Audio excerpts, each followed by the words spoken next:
Yeah.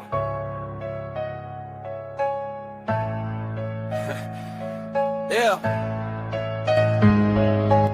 Big baby Jonathan Mike hitting the airwaves. Laker Nation anthem, he got facts for the air raid. No cap, all truth. Haters duck like a drive-by. Spitting purple, spitting gold. Kobe's name still sky high. Podcasts, Kingpin, the best in the biz. Dropping gems on the haters, they can't handle this quiz. From Showtime to Mamba, the legacy won't fade. He's the coach on the mic, playing chess, not charades.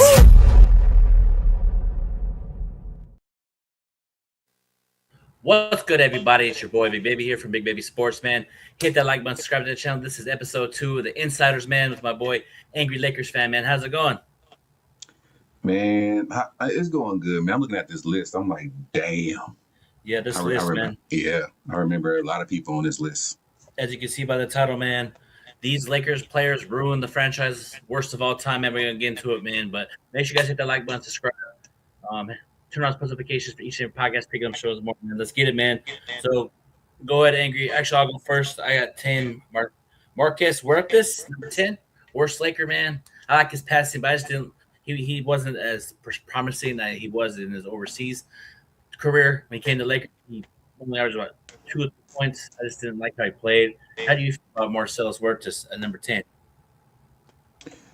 It's crazy because not too long ago, I was actually talking about this dude in one of my live streams because we was like mentioning Lakers, like different Lakers, you know, who wasn't that good. And I was like, I loved his passing. Like the dude can pass, okay? Yeah. But I don't think he offered, you know, too much other than that. I mean, if you look at it, you know, he averaged 2.7 points, 1 rebound, 2.3 assists, shooting 36% from the field. I mean, that's yeah. No, so really, only thing good was his passing, in my opinion. Like, nah, man. But I mean, then again, who do we have as a coach back then? What was it? Was it was Luke Walton. It was Luke Walton. Yeah. Yeah. I remember there was a play where the shot clock was winding down. And he threw a no look, tried to do like a crazy behind the back pass, and he airballed and just he didn't fit well in the NBA or with the Lakers. Yeah, no, I think he went to New York after that. After he left the Lakers, and still did the same thing. So I feel like he fits at number 10. Marcel Huertas, I like his pass, like you say, but I didn't really like how he fit with the Lakers. Luke Walton did a good job putting him in position, but he had a great overseas, man. He averaged like 19 points in overseas, man. 19 and 10. Yeah, I think he I think he was in a summer league at one point. I want to say I'm not too sure, but yeah. Other than that, man, other than his passing, I really didn't see too much, in my opinion. But y'all let us know who you would have at number 10. Let us know. Yeah. Let us know in the comment section. Yeah, just put your top 10 list down there, man. It's about to get rough. Yeah, top 10 worst Lakers of all time. Chat in the comment section. Listen to this after when it goes after the live stream. What is your guys' top 10 worst Lakers of all time? And I know somebody, Sean would put somebody at number 1. He already knows he's going to put it at number 1 as worst Lakers of all time. Huh, Sean? But number 9, Kendall Marshall, left-handed player. Man, Kendall Marshall, horrible Laker of all time. One of the he's number 9. He fits at 9, but just the way he played, I didn't like it. His passing was not good. His shooting wasn't good. There's a couple moments when he played with the Lakers where like, oh yeah, promising, but overall ass, garbage. The crazy thing is, I don't remember too much of him. I do remember him playing, yeah, in the Lakers uniform, and I remember a few years back, he was also in the summer league. I was like, why is Kendall Marshall in the summer league?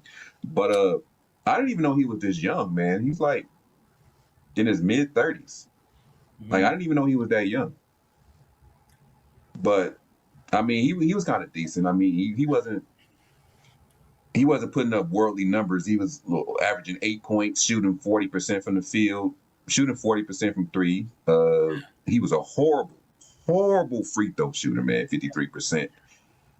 But when he got in the moment, when we put him out there, he didn't pan out. Like there was spurts, but it wasn't like, yeah, I want him to be back. No, it's just It was that Lakers team when he was on. It was terrible.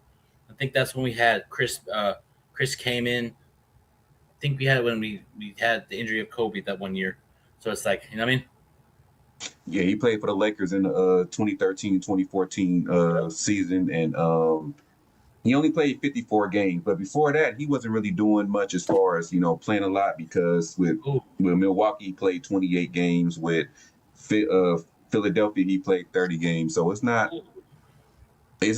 like, wait, what was that? Family 18, he had Smush Parker, Robert Sacre, Kwame Brown.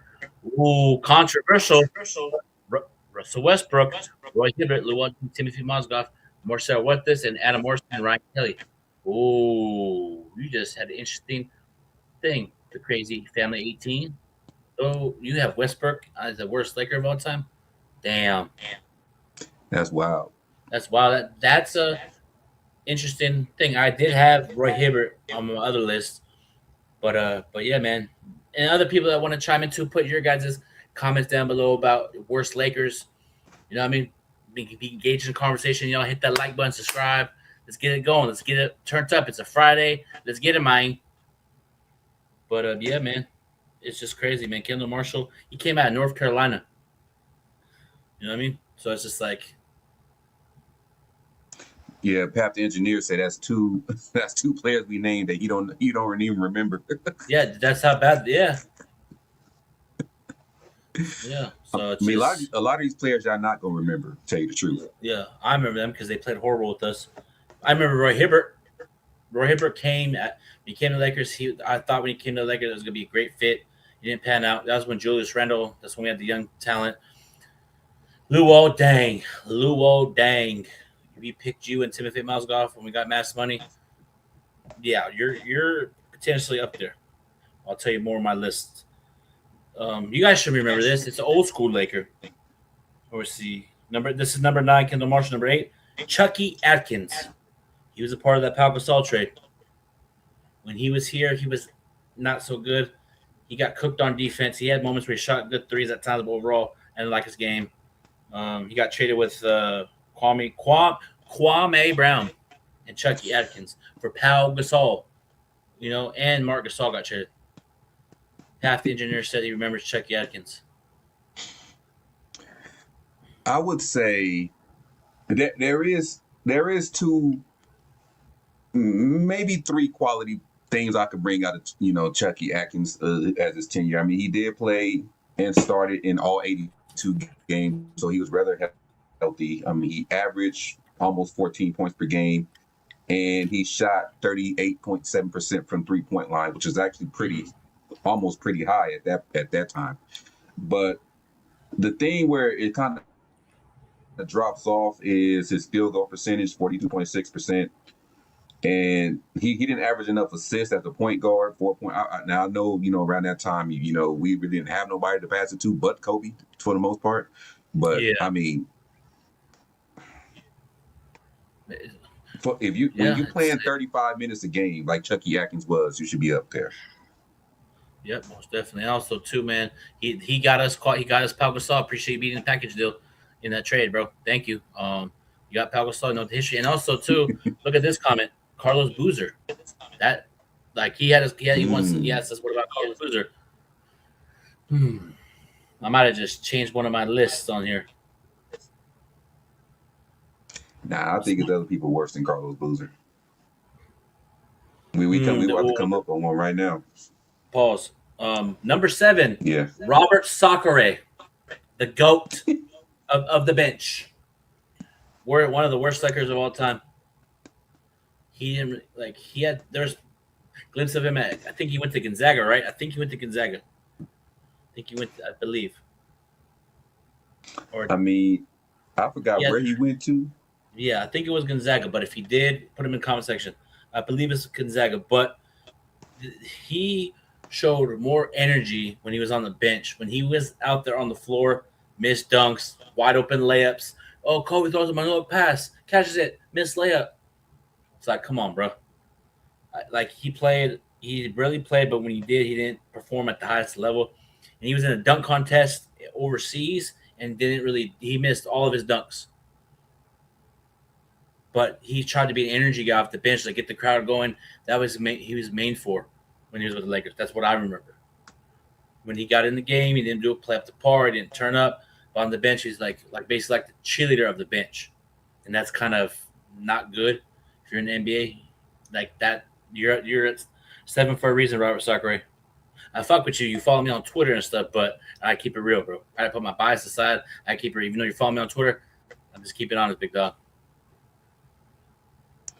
I mean, I'm gonna say it like this, man. Robert Sacre really didn't really play enough to actually warrant any, stat mentions. I mean, if you want to know, he got 4 years with the Lakers. He averaged 4.2 points per game. He was shooting 67% from the line, 44% from the field, and he only played 189 games in 4 years. That's not good. Yeah. That's not good at all. Oh yeah, yeah, it's crazy. I don't remember Tierra Brown. Wait, I remember that name sounds familiar. Yeah, it does. I think he's wore jersey number 5. He had the headband. Yeah, that name sounds familiar. It does. It does. It really does. But yeah, man, it's not too much to say about Robert Sacre. Yeah, everybody knows that he was the cheerleader of the bunch. I mean, we still call him that to this day, man. He was another Ronnie Turioff type player, man. Yeah, and these are the lists that we're coming up with. But if you guys want to put your own, put them in the comments, people. They're engaging. Creating the crazy family 18 said, don't forget about Byron Cook. Oh, Brian Cook, yeah. I remember my uncle, every time we used to watch Lakers, he used to always say Brian Cook looked like he just happy to be there. Yeah. He had a quick he had pause, but he had a quick release on his shot. That I do remember that about Brian Cook, and rest in peace to him, man. I think he's no longer here. Byron Cook? Yeah. Oh shit! All right. Rest in peace. I think he's no longer here. I could be wrong. If I'm wrong, yeah, please correct me. Oh, Mark.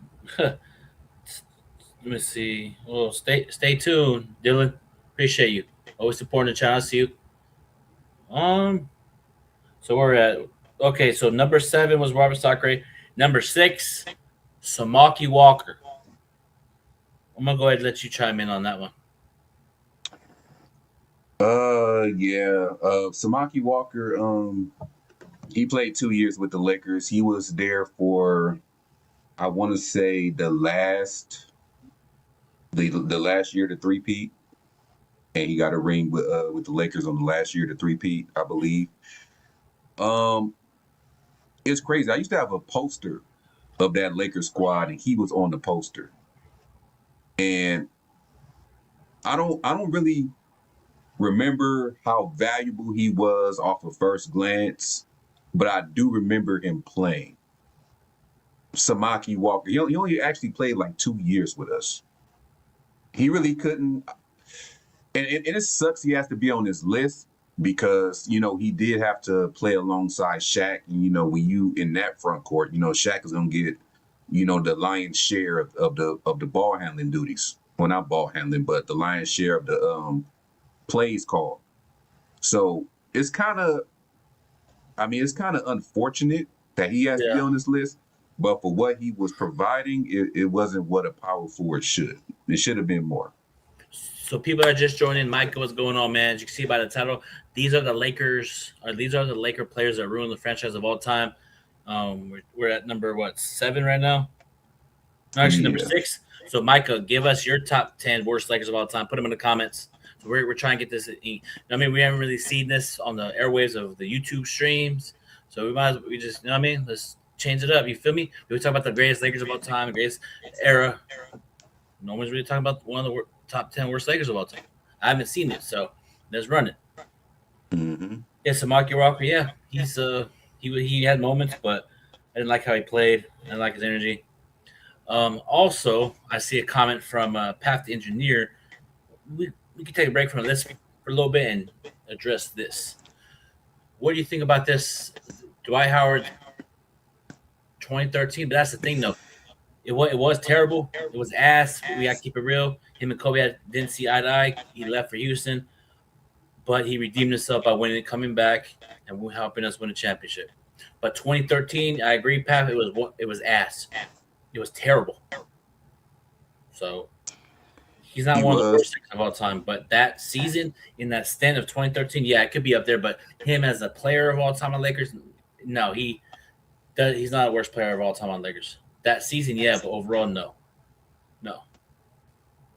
But I would say this about the 2013 Dwight Howard. I mean, they did trade for Dwight Howard, coming off of back surgery. Mm-hmm.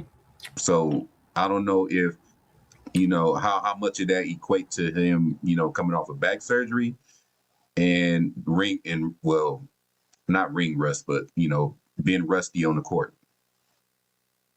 Because he really, I was really kind of questioning, the front office back then of why did we trade for somebody that was just off of back surgery.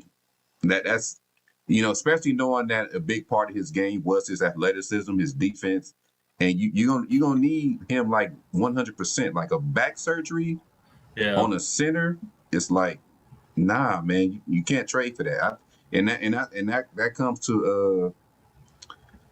to to my mind where Lakers always going for like names over need. Yeah. And we just got him because he's Dwight Howard, just like we just got Steve Nash because he was Steve Nash, and he also had back problems. He could be up there too on the list of one of the worst Lakers of all time with the injuries. Yeah. So, I mean, he wasn't worse than Chucky Atkins. No. But Chucky Atkins, Dylan said Rick Fox. Oh, hell no. Come on, Dylan. Nah, we ain't disrespecting Rick Fox like that, man. Hey, man, Rick Fox might come in and uppercut you. Come on, Dylan. You got to be trolling, Dylan. You got to be trolling, man. You can't put Rick Fox on that list, man. Rick Fox, man. Was a dog. Rick Fox was a dog, man. He was. Nah, man. Shout out to LWO as well. LWO Wolfpack. There you go. Let me see. But yeah, man, I have to disagree with you on that one, Dylan.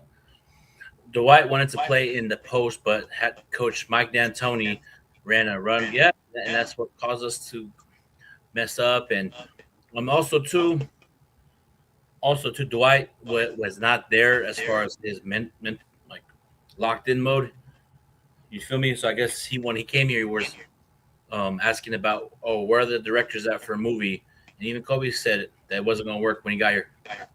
Asking like, where can I talk to where I can do acting skills for acting classes or be an actor? Kobe, once he heard that, you're good. And it didn't work. He left for Houston. And he came back to Lakers and won the championship. And me and Dwight are hella cool. And appreciate him coming on the show. But that's another he coming back very soon for that.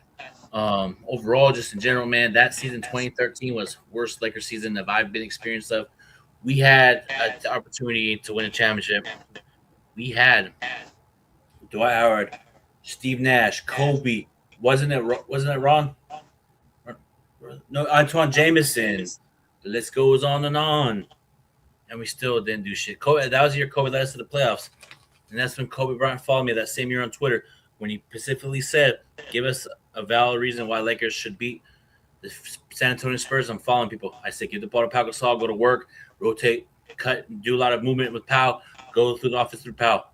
10 minutes later, he follows me. So that was a horrible season, but overall, as my Twitter career was the best when he followed me on Twitter. Yeah, I think honestly, we got Steve Nash like 5 years too late. Yep. If we would have got Steve Nash during his MVP seasons, without a doubt, we would have won a championship under Steve Nash, without a doubt. He would have been the second best point guard we ever had if we would have got him in his MVP years. Okay, yeah.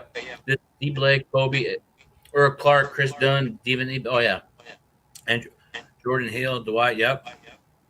Oh, remember Dennis Johnson Odom, man? He was supposed to be like this, one of the best players coming out of high school and college.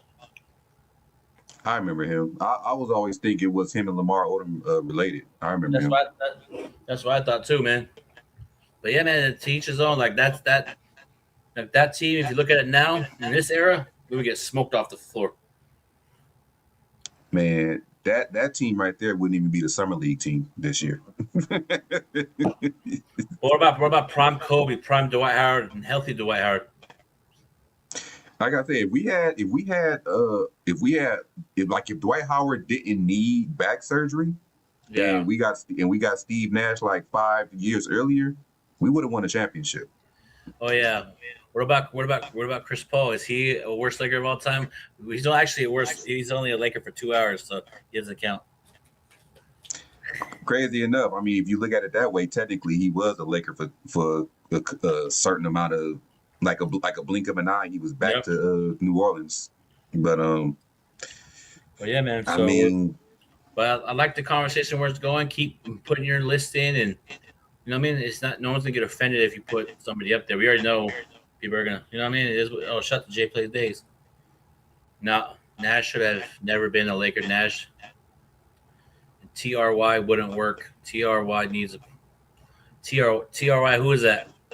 The triangle. Oh, triangle. Okay, yeah. And that's the thing though. That year we were gonna get Phil, but Jim Buss said no. We're gonna go with Mike D'Antoni.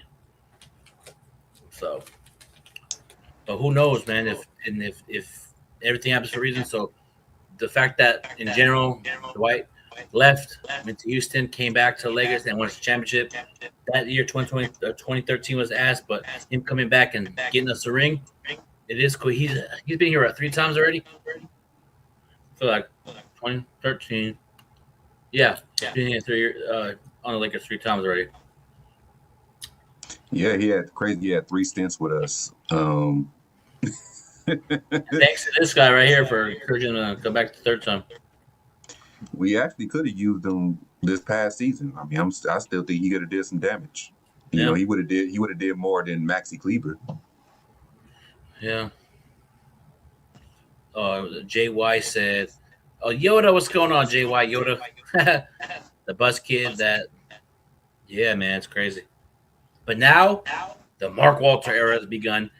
It's 2 weeks away, bro. Tomorrow, the NBA season can be over. And you're going to start to see some what I've been hearing percolating around the league with Giannis, man. It's going to be crazy. What I've been hearing. Well, I'd say that for another day. Buckle your seatbelts. With seatbelts or farts? I mean, sorry. Crazy bankroll. So let's get So we're back at number 5. Chris Mim. He was on the team where Kobe scored 81. Chris Mim. Every time he was out there, I would get nervous, bro. You throw him the ball. Every time he got the ball, I look away. And every time I look away, all I hear on the commentators, turnover by Chris Mim. Every time.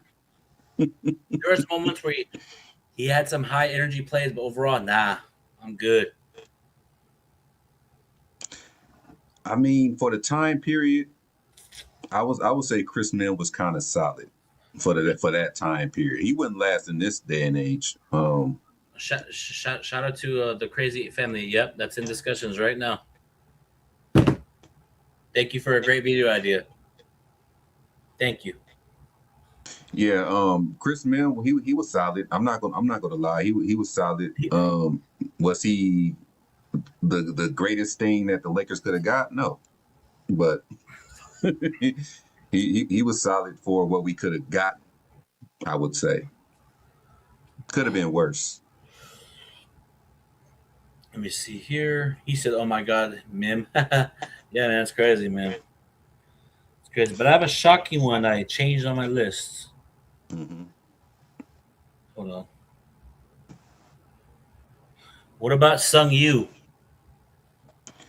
Oh man, the second greatest player to wear number 9 on the Lakers, man, Sung Yu. Yep. The Asian persuasion.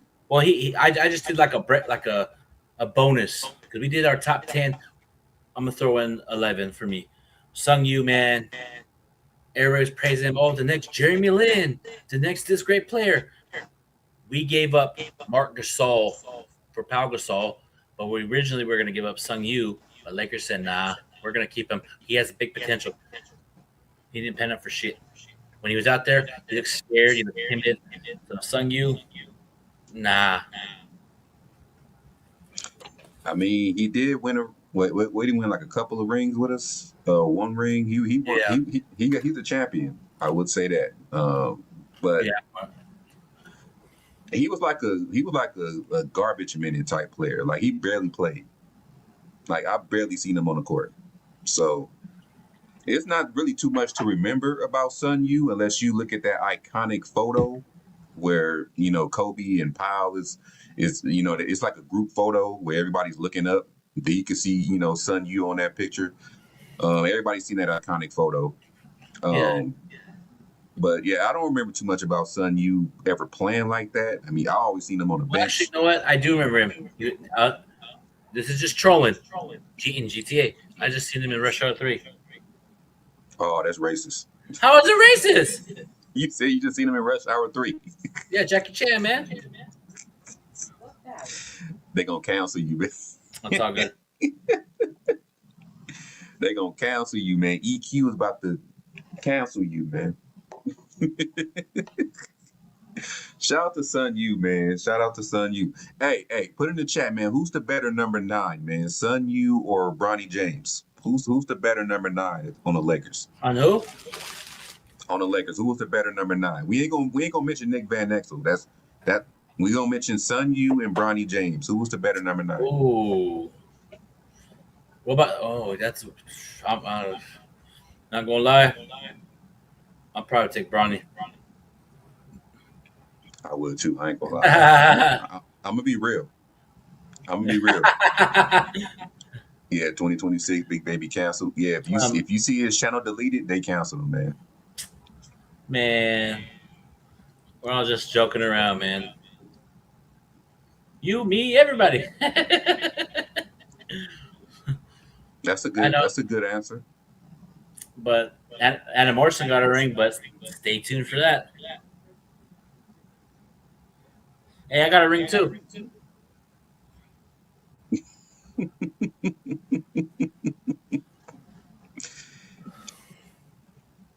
But yeah, man, it's all jokes aside, man. I'm a jokester. You feel me? So I'm gonna still. You feel me? I said Chris. Oh my God, this number 4. Who remembers this? When the Lakers had cap space at 12:01, Luol Deng at number 4. Luol Deng, he should be in trouble for robbery for what he did to the Lakers. He barely played with us. Luol Deng barely played, and he should be in trouble for that. How you going Lakers give him that big contract, and you don't play like you did in Chicago? We were supposed to trade you earlier for Kobe that year, but they said no because Kobe wanted Luol Deng in Chicago. But they said no, so now he's with the Lakers. Number 4, worst Lakers of all time. As far as I didn't like him. He didn't play well. I didn't like how he played. He hostile the Lakers for their money. And I remember there was a year I think it was a few years ago, that we finally paid him off his contract after he left the Lakers. There was a time point we still had to pay him. What's going on, Showman Multimedia? We're just talking about the worst Lakers of all time. Be in the conversation. Give me your list down below. Let's get him, man. I'm just saying like this, man. I'm not going to even blame Luol Deng. We're going to blame. What, for him not playing? It's not his fault. If Mitch Kupchak didn't sign him, we wouldn't have to deal with that. True. I blame Mitch Kupchak. But that's the thing, though. He's coming off a great season with Chicago. Can we put Mitch Kupchak as one of the worst Lakers? Can we do that? Yeah, if you want to, I said you can switch your list before it came out. If you feel like you need to switch your list, Go ahead. I'm gonna switch out Luol Deng with Mitch Kupchak. I got to. He's worse than Rob Pelinka. Like this dude, I was so happy when Magic Johnson fired this dude, man. Mitch Kupchak got on my nerves. Really, Path?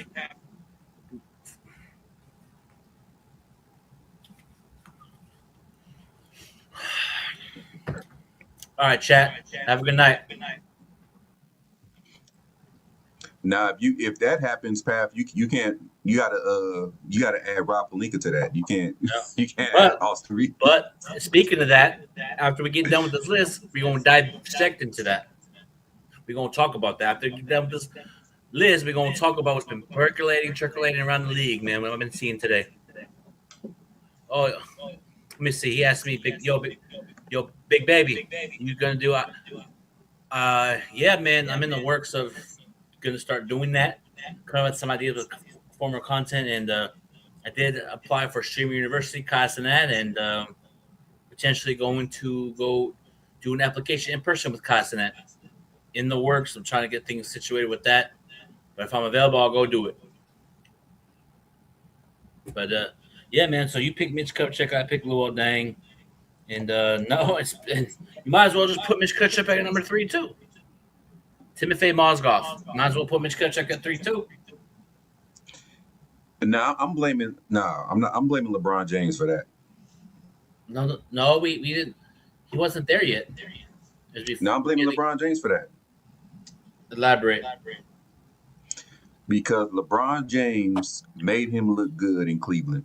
Oh yeah. So that raised his value, and Mitch Kupchak went out there to go get him because he thought he was the best center out there, or the best thing he can get, because he was out there balling with Cleveland. Yeah. So yeah, I'm blaming LeBron James for that.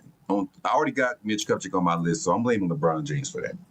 Yeah, but still, I ain't gonna lie, chat, and people are watching me, people in the comment section down below. I'm not gonna lie, chat. I'm gonna be honest with you. When I heard that, when I got off work, I was tired. I had a long day at work, not a very good day at work, stressful. I see on the ESPN Lakers sign Mozgov. I literally broke my fucking remote on my. I threw my remote and broke it. But that's the thing, though. We had to get rid of the contract of Mozgov, and I remember we still had to pay Luol Deng for a little bit when Jim Buss was still in front of Mitch Kupchak. But let me ask you this thing. Let me throw you a curveball. Is Mitch Kupchak one of the worst GMs of all time? Well, he's probably the worst GM that the Lakers ever had. That's what I'm saying. Yeah. Yeah, because before him it was Jerry West, so he wasn't bad. Jerry West was great. Mitch Kupchak. You know what? One thing on Mitch Kupchak I didn't like, he was so fucking less aggressive with other GMs in the league at the time. Every time the Lakers would make a move, it would just be like, I don't expect shit from the Lakers this year because Mitch Kupchak is not aggressive. Then he does the move, it's like, wow, where did this come out of? And then I didn't like how he operated. It was time, but I think he's one of the worst GMs. And this is what I want to say to all the new Laker fans or LeBron stands that joined the Lakers fan base. If y'all think Rob Pelinka gives y'all a headache, y'all should have been around when Mitch Kupchak was running things. Yeah, I remember that shit. Y'all wouldn't have survived Mitch Kupchak. No. Well, the crazy, I can't say. All I'm gonna say is I cannot say that because I'm not gonna say that. Just stay tuned. I can't say that. I'll have to disagree with that one. You said Magic Johnson, one of the worst Lakers of all time? No, GM. He has his opinion. He thinks because Mitch Kupchak worst GM, and he put that. I can't say that. Angry, you know why? Yeah. The end of Mitch was bad. Yeah, it was. Mitch was horrible, man. Mitch was horrible. But that's the thing though. That was when we had Kobe, Bynum, Odom. But remember when Kobe said these motherfuckers ain't shooting, ain't do shit for me, Mitch? We gotta get better. This motherfucker ain't shooting this shit for me. And Mitch Kupchak looking like a Squidward with his hands in his pockets, staring at him. Like I remember that practice, bro. Watching the little videos, and Kobe took that practice seriously. I remember that season, bro. Nick Young, Kobe going at it. no one could guard one-on-one. Kobe was like, you ain't Jeremy Lin in his head, shoot, motherfucker, shoot. Like, and Kobe literally walked up the floor and said, these motherfuckers ain't doing shit for me. You don't do the greatest Laker of all time. Greatest Laker of all time tells you these motherfuckers ain't doing shit for me. We gotta get better, Mitch. And you don't do something, then you should be in the category of one of the worst GMs of all time. Because if I was a Lakers GM and Kobe was yelling at me, I'd be like, all right, bet. Who do you want off the team? Let's talk. Right away. Yeah, it's. I don't know, man. I mean, he had some good times in his. One of y'all, Pat mentioned 3 or 4 rings. I get it, but leading up to his firing, like he gave me a headache, man. Yeah. When he brought Luke Walton over here to coach. It's because of Kevin Durant, Clay, and Draymond and all them for that. When Steve Kerr was out, made Luke Walton look like one of the best coaches. Shit, I could coach the Warriors if I had Kevin Durant, Stephen Curry, Draymond, and he looked at one of the greatest coaches. I just feel like Luke Walton, man. Shit, you ready to go to number 2? Everybody's gonna agree to this. So 3 is Timothy Mozgov. Number 2. Smush fucking Parker, big dog. One of the worst Lakers of all. Number 2 worst Lakers of all time, man. He gonna say playing with Kobe was overrated? Is I'm dreaming? You gonna say playing with Kobe is overrated? How? Because you don't. How? Oh, the personal experience. Because you didn't have accomplishments. That's why we're trying to talk about football. Kobe said, "You can't talk to me until you win accomplishments." I think Kobe's trying to motivate you to be better, and you folded. I think that sometimes Kobe does that to people, try to push you to say slick stuff or ignore you to try to be okay. I'm gonna prove you wrong, Kobe, and it didn't work. You feel me? Horrible Laker, Smush Parker, bro. Garbage. I want to make a pivot. I want to change out Smush Parker. Bro, because I don't want to disrespect him that much, because somebody in my mind is worse. Who? I gotta go with Adam Morrison, man. I gotta go with Adam Morrison. Like we got this dude, I believe, from the Charlotte Bobcats at the time. Mm-hmm. Yeah, he was supposed to be this guy, man. The Gonzaga standout, and I don't even remember him touching the floor, man. Like the whole time he been here. I do, when we got blown out by Charlotte Bobcats before when Cole got ejected. Yeah, like he just came, stole 2 rings and left, man. Like yeah. I have Smush Parker at 2, man. Morrison can go there as well, but it's crazy, bro. But he wasn't called. I think what really derailed his career is those injuries, bro. His knee, and he was great at Gonzaga, bro.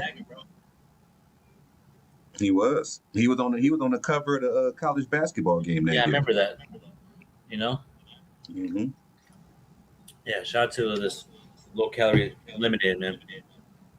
But hold on, Dylan. Why are you trolling, Dylan? Come on, man. Hey, man, rage bait ain't gonna work for me today, bro.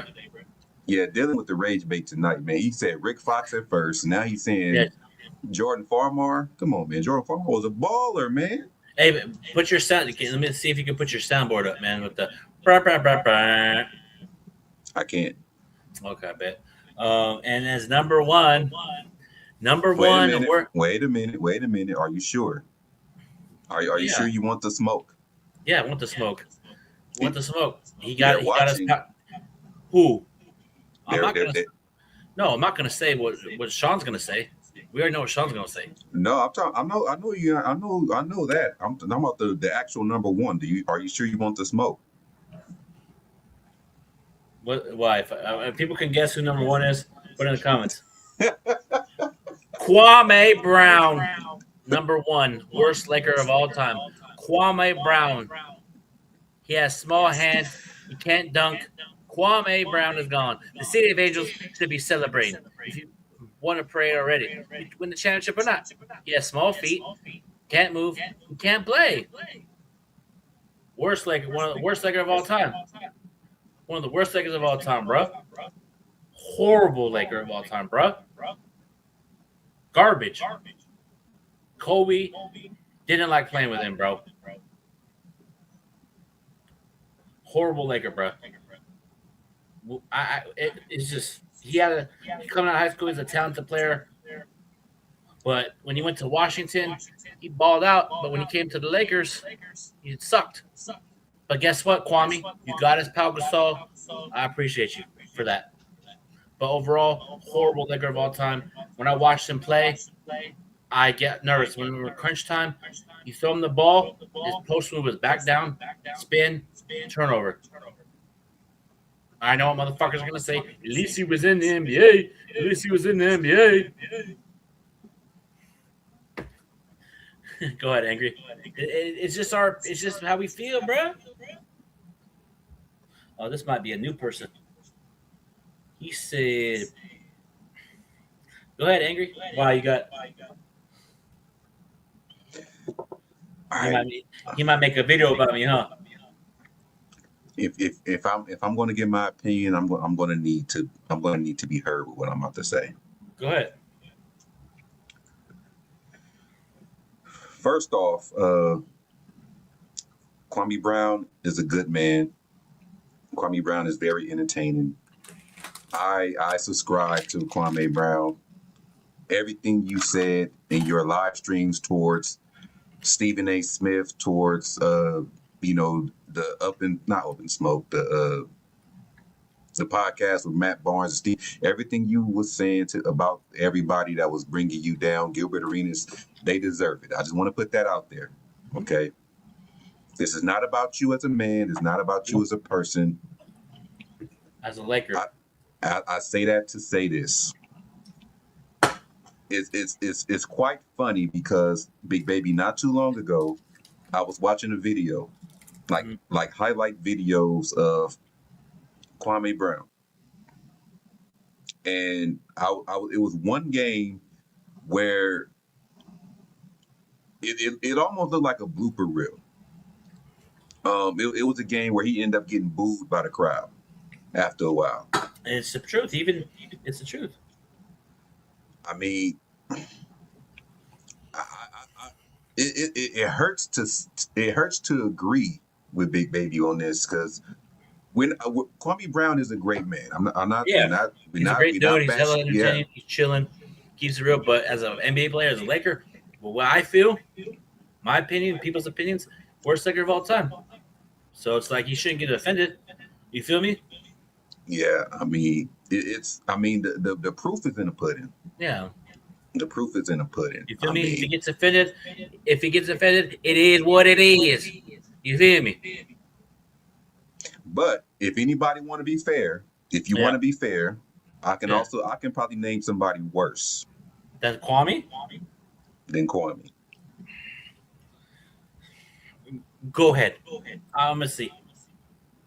Okay, rest in peace to him. Okay, rest in peace. I gotta go with Sean Rooks, man. I gotta go with Sean Rooks, man. I remember watching the Lakers when I was in high school, probably about 14, 15 years old. And we had Sean Rooks on the team, and I was always wondering what the hell is his purpose. And it's like he didn't do it for me, man. Damn, I didn't watch Sean Rooks. I started watching Lakers in the early 2000s. So I if you had to pick one-on-one, who would win in a one-on-one, Kwame Brown or Sean Rooks? Jeez. Up to 5. Up to 5. Sean Rooks or Kwame? Damn, that's crazy. Oh,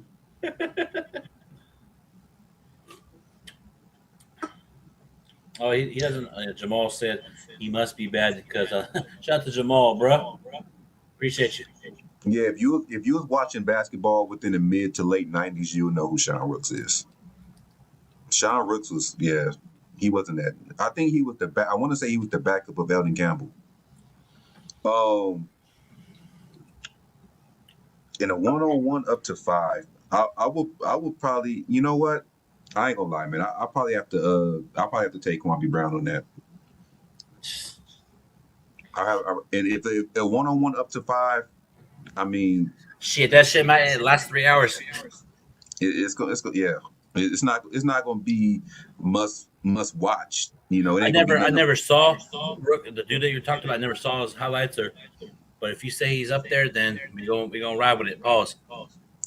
Yeah, Sean Rooks. I mean, like I said, rest in peace to him. But yeah, Sean. I used to go to high school with somebody that looked just like him. But also, too, you say Sean Rooks, but I had to list some other players that are worst Lakers of all time too. What about like DJ Benga? You know what? I would. You know what? I would actually trust DJ Benga more than Kwame Brown.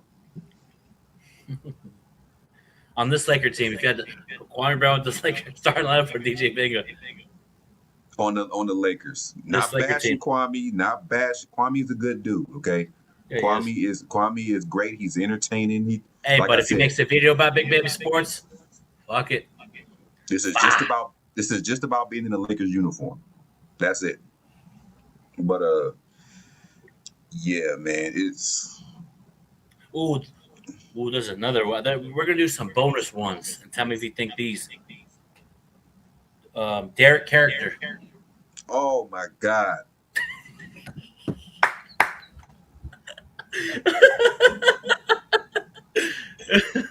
If you guys don't remember Derek Character, we going back to the down years, like before Kobe we even went back to the finals. Like this is before we got Pau Gasol, right? No, it's when we had Kobe and we hit towards. I think it was when we went through some rebuilding years. Derek Character, bro. Okay, I'm thinking about somebody else, but I do remember Derek Character. I remember that name. Devin I remember E. that Banks. name. I remember E. Banks. I remember E. Banks. Ryan Kelly. I remember Ryan Kelly. They compared him to Dirk Nowitzki. I remember him. I really thought he was gonna pan out because of all the hype. There's a bonus one. Chris Kaman. You know what? Chris Kaman wasn't that bad compared to Sean Rooks. No, maybe it's because of him laying on the bench. Remember in Cleveland? Yeah. Kaman looked like you'll find him on Skid Row somewhere just chilling. Like that's what Chris Kaman looked like. Like his hair looked like Top Ramen. That's if you watch Chris Kaman, you know, you would think he was a beach bum, like the way he looked. What about like people like what? Oh, it's crazy. Derek Character, Devin E. Banks. What about Earl Clark? Earl Clark is the name I remember. I don't remember what he looks like, but all these names you telling me, I remember the name. Let me look him up real quick because I might remember his face if I see him. Earl Clark. Yeah. Oh yeah, I remember him. What about Theo Ratliff and Joe Smith? Theo Ratliff, man. He looks like he's a great dude, but he had moments where he blocked shots. And Joe Smith, man, like. Yeah, I want to do some underrated Lakers. Hold on, chat. Yeah, chat. Should we move forward because we were gonna do underrated? Give me 1 second. Give us your underrated Lakers of all time.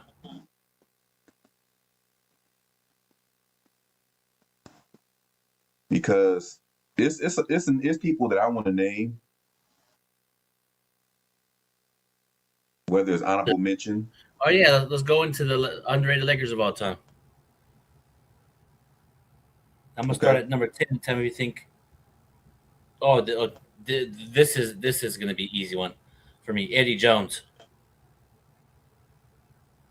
You know what? I would say that because Eddie Jones. Yeah. but I don't have Eddie Jones on my list. Well, he was a two-time All-Star, but he was traded for Glenn Rice in 1994 through 19. He was with the Lakers from 1994 to 1999, and he got traded for Glenn Rice. But what I remember before I see highlights, I didn't really see him live. But I see from him, he talented, physical, his game. Him and Kobe were great friends. You know. Yeah, and people get on Dale Harris, for sitting Kobe Bryant, and rightfully so. But Eddie Jones was that dude, man. Like Eddie Jones was good. Like if you were a Laker fan even if you wasn't a Laker fan back then, you appreciated how good Eddie Jones played. Eddie Jones was like that, was one of those ultimate two-way players. Like his defense was on par, and he was athletic. Like I've seen him in the game dunk from the free throw line, man. In a game. Like in a game. Like not not practice, not an all-star appearance, a game. Like I seen Eddie Jones dunk from the free. He was on the cover of NBA Shootout 1997. I had that game for PlayStation. Yeah, you could say he wasn't a Laker or not. Was Bob McAdoo a Laker, right? Bob McAdoo. He sound familiar. He sound like he was on the Showtime. Like 1981 to Hall of Fame. Won 2 rings. Yeah.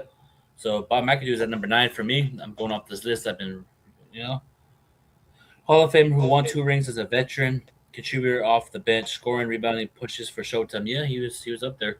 So, but also too, I got to throw him in there. I'm gonna it's for me. I had Vlade at 8, but I got to do it. Lamar Odom at 8. Okay, you can go ahead and do your list, and I'm gonna do my list after. Yeah, number 8 for me. Lamar Odom. I like this ability, his athleticism. He can grab the rebound, take it from coast to coast, in and out, do a little shimmy shake like this. He hit 3, and he's part of one of the reasons why we went back to back. But the 6-man role, you know what I mean? I liked his energy, his hustle, his grit, tenacity. And speaking of Lamar Odom, Big Baby Sports Lamar Odom, stay tuned. But overall, I like his game, his hustle, his grit, tenacity. Now, number 7 for me, Vlade. From 1989 to 1996, he was a great big man passer. He kind of reminded me of Nikola Jokic. The way he passed the ball, set a good screen, little floater. I liked it. You know what I mean? He did it with Sacramento too, early 2000s. So he's an underrated Laker too. For me, number 6, already know this, Elgin Baylor. Elgin Baylor, Hall of Famer. And who did I got it? Oh, where's Dylan? This one's for you, big dog. Rick Fox. Rick Fox, underrated Laker, bro. I'm gonna put Rick Fox and Derek Fisher in the same category because they both contribute with the Lakers at a high level in that early 2000s with the physicality standpoint, big time shots, guarding defenders at will. Also too, you gotta look at this one. Also too, AC Green. AC Green. From what I mean? AC Green, very great underrated Laker of all time. So hold on, Kobe Film Room. So the show was about the top 10 worst Laker players of all time. Now, Angry have a bonus round of the top 10 underrated Lakers of all time. You feel me? So, like I said, AC Green, I got Rick Fox, Derek Fisher. Shout out to Derek Fisher, 0.4 legend. He's up there, underrated Lakers. He won 0.4 legend. Great shot selection at the times. He really was a very poised player in crunch time situations. Very poised player. I like that from him. And number 2, it's got to be controversial because number 1 is it's going to be crazy. Number 2, 7-time champion, big shot Robert Horry. For me, big shot, making big time plays with the Lakers. And he basically ruined Sacramento's whole organization. You devastated that organization with that 3. And I'm not going to lie. I said this to to Robert Horry to his face. That is one of the reasons why I became a Laker fan. Watching that playoff series, Lakers and Kings. That whole series, the whole playoffs. But the moment I was like, no, I'm a fan of the Lakers, Robert Horry's game-winning shot. It stalled this motherfucker is tough. Okay, I like it. And I fell in love with Shaq, Kobe, but overall, it was Robert Horry. And I told him to his face when I told him in person. He was, oh, hell yeah. But for me, number 1, Michael Cooper. 8-time all defensive lockdown. He locked down Larry Bird, 5 rings, and is a fucking Hall of Famer. And he has his Laker jersey retired. Go ahead, Angry. Solid list. Number 10. He received criticism from a lot of people. Well, some people, should I say, for selling his championship ring. But it was It was for a great cause. It was for a great cause. Mr. James Harden Killer himself, Metta World Peace. Number 10, I got Metta World Peace because he was very instrumental in the Lakers beating the Boston Celtics, and nobody really brings him up when it comes to Lakers winning, and it's kind of crazy to me because if Kobe Bryant was here, he would tell you himself how important Ron Artest was back then. Ron Artest was to this team. I mean, he went out there and recruited him. He wanted Ron Artest over there. Yep. Ron Artest is underrated, very underrated, especially in the Laker community, in my opinion. Shout out to Ron Artest, formerly member of Big Baby Sports. Shout out to him. Yes. Number 9, I got Vlade. Vlade was even though he was a flopper, okay. Vlade was a flopper. We're not gonna dismiss that. All right. But he was one of those type of big men that can like Big Baby mentioned earlier, he was a good passer, he was a good scorer, and he came in handy in the summer of 1996 on draft night. He came in handy when we traded him for Kobe Bryant. So that is a very he did play. I believe he played a year or two with Magic Johnson before Magic Johnson, went out of there. But I would say Vlade Divac. He came back as a Laker in the mid 2000s. It really didn't go too well, but yeah. I would put Vlade Divac up there. You just have to watch Vlade Divac play. Yeah. Like, you just have to watch Vlade Divac play. Number 8, of course, I got Lamar Odom. Number 8. I always bring this up. He is the only player from the Miami Heat that worked out for the Lakers. The only player we got from Miami that worked out. We got him, Caron Butler, and Brian Grant in that Shaq trade, and he was the only one to this day from Miami that ever worked out. That's why I do not want to do no moves with Miami Heat, because it only happened with Lamar Odom. Well, we got Caron Butler as well. Caron Butler had moments where he was looking like he was going to turn up, but then he went to Washington, and then when he went to Washington, he turned up in Washington. So I feel like if Caron Butler would have stayed with the Lakers, I think he would have been up there with Lamar Odom as well. He would have been good, but Lamar Odom was better, like, all around. Mm-hmm. He was better all. Yeah, Lamar Odom was better all around. He can play make, he can rebound. Yeah, he can shoot. He can shoot. Actually, you know what, Angry? That's a good question. Hey, I'm gonna say this. Chat. Who was better, Lamar Odom or Kwame Brown? Put him in the comments. Oh, come on. All right. Number 7, I got the Machine, man. Ooh. I got Sasha Vujacic, man. This is what I mean by See, this is what I mean, in my opinion, where it comes to underrated, is when we talk about teams as a Laker fan base. Mm-hmm. I don't really hear Sasha Vujacic's name come up as it should.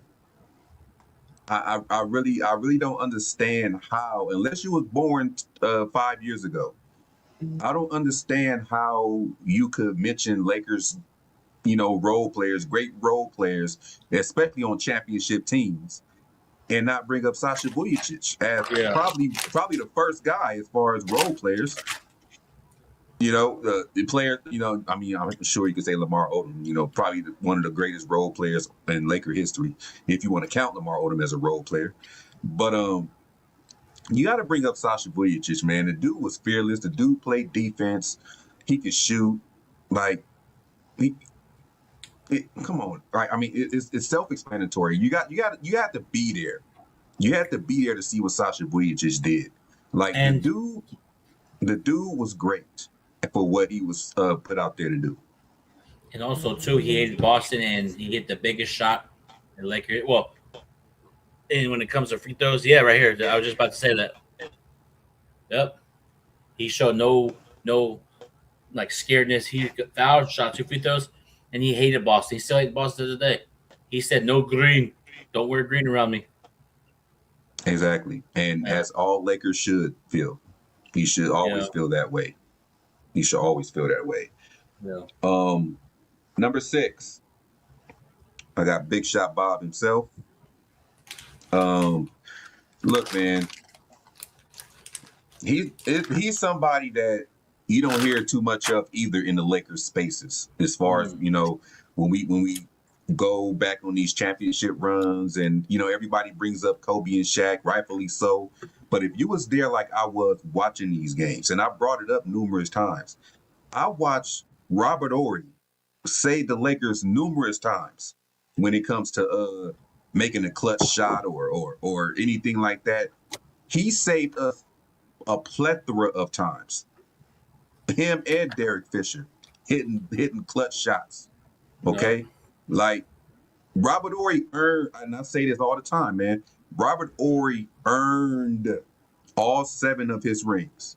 Yep. All 7 of them.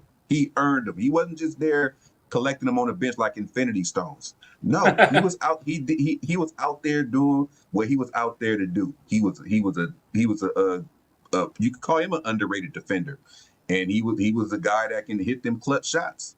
Like he was Big Shot Bob for a reason.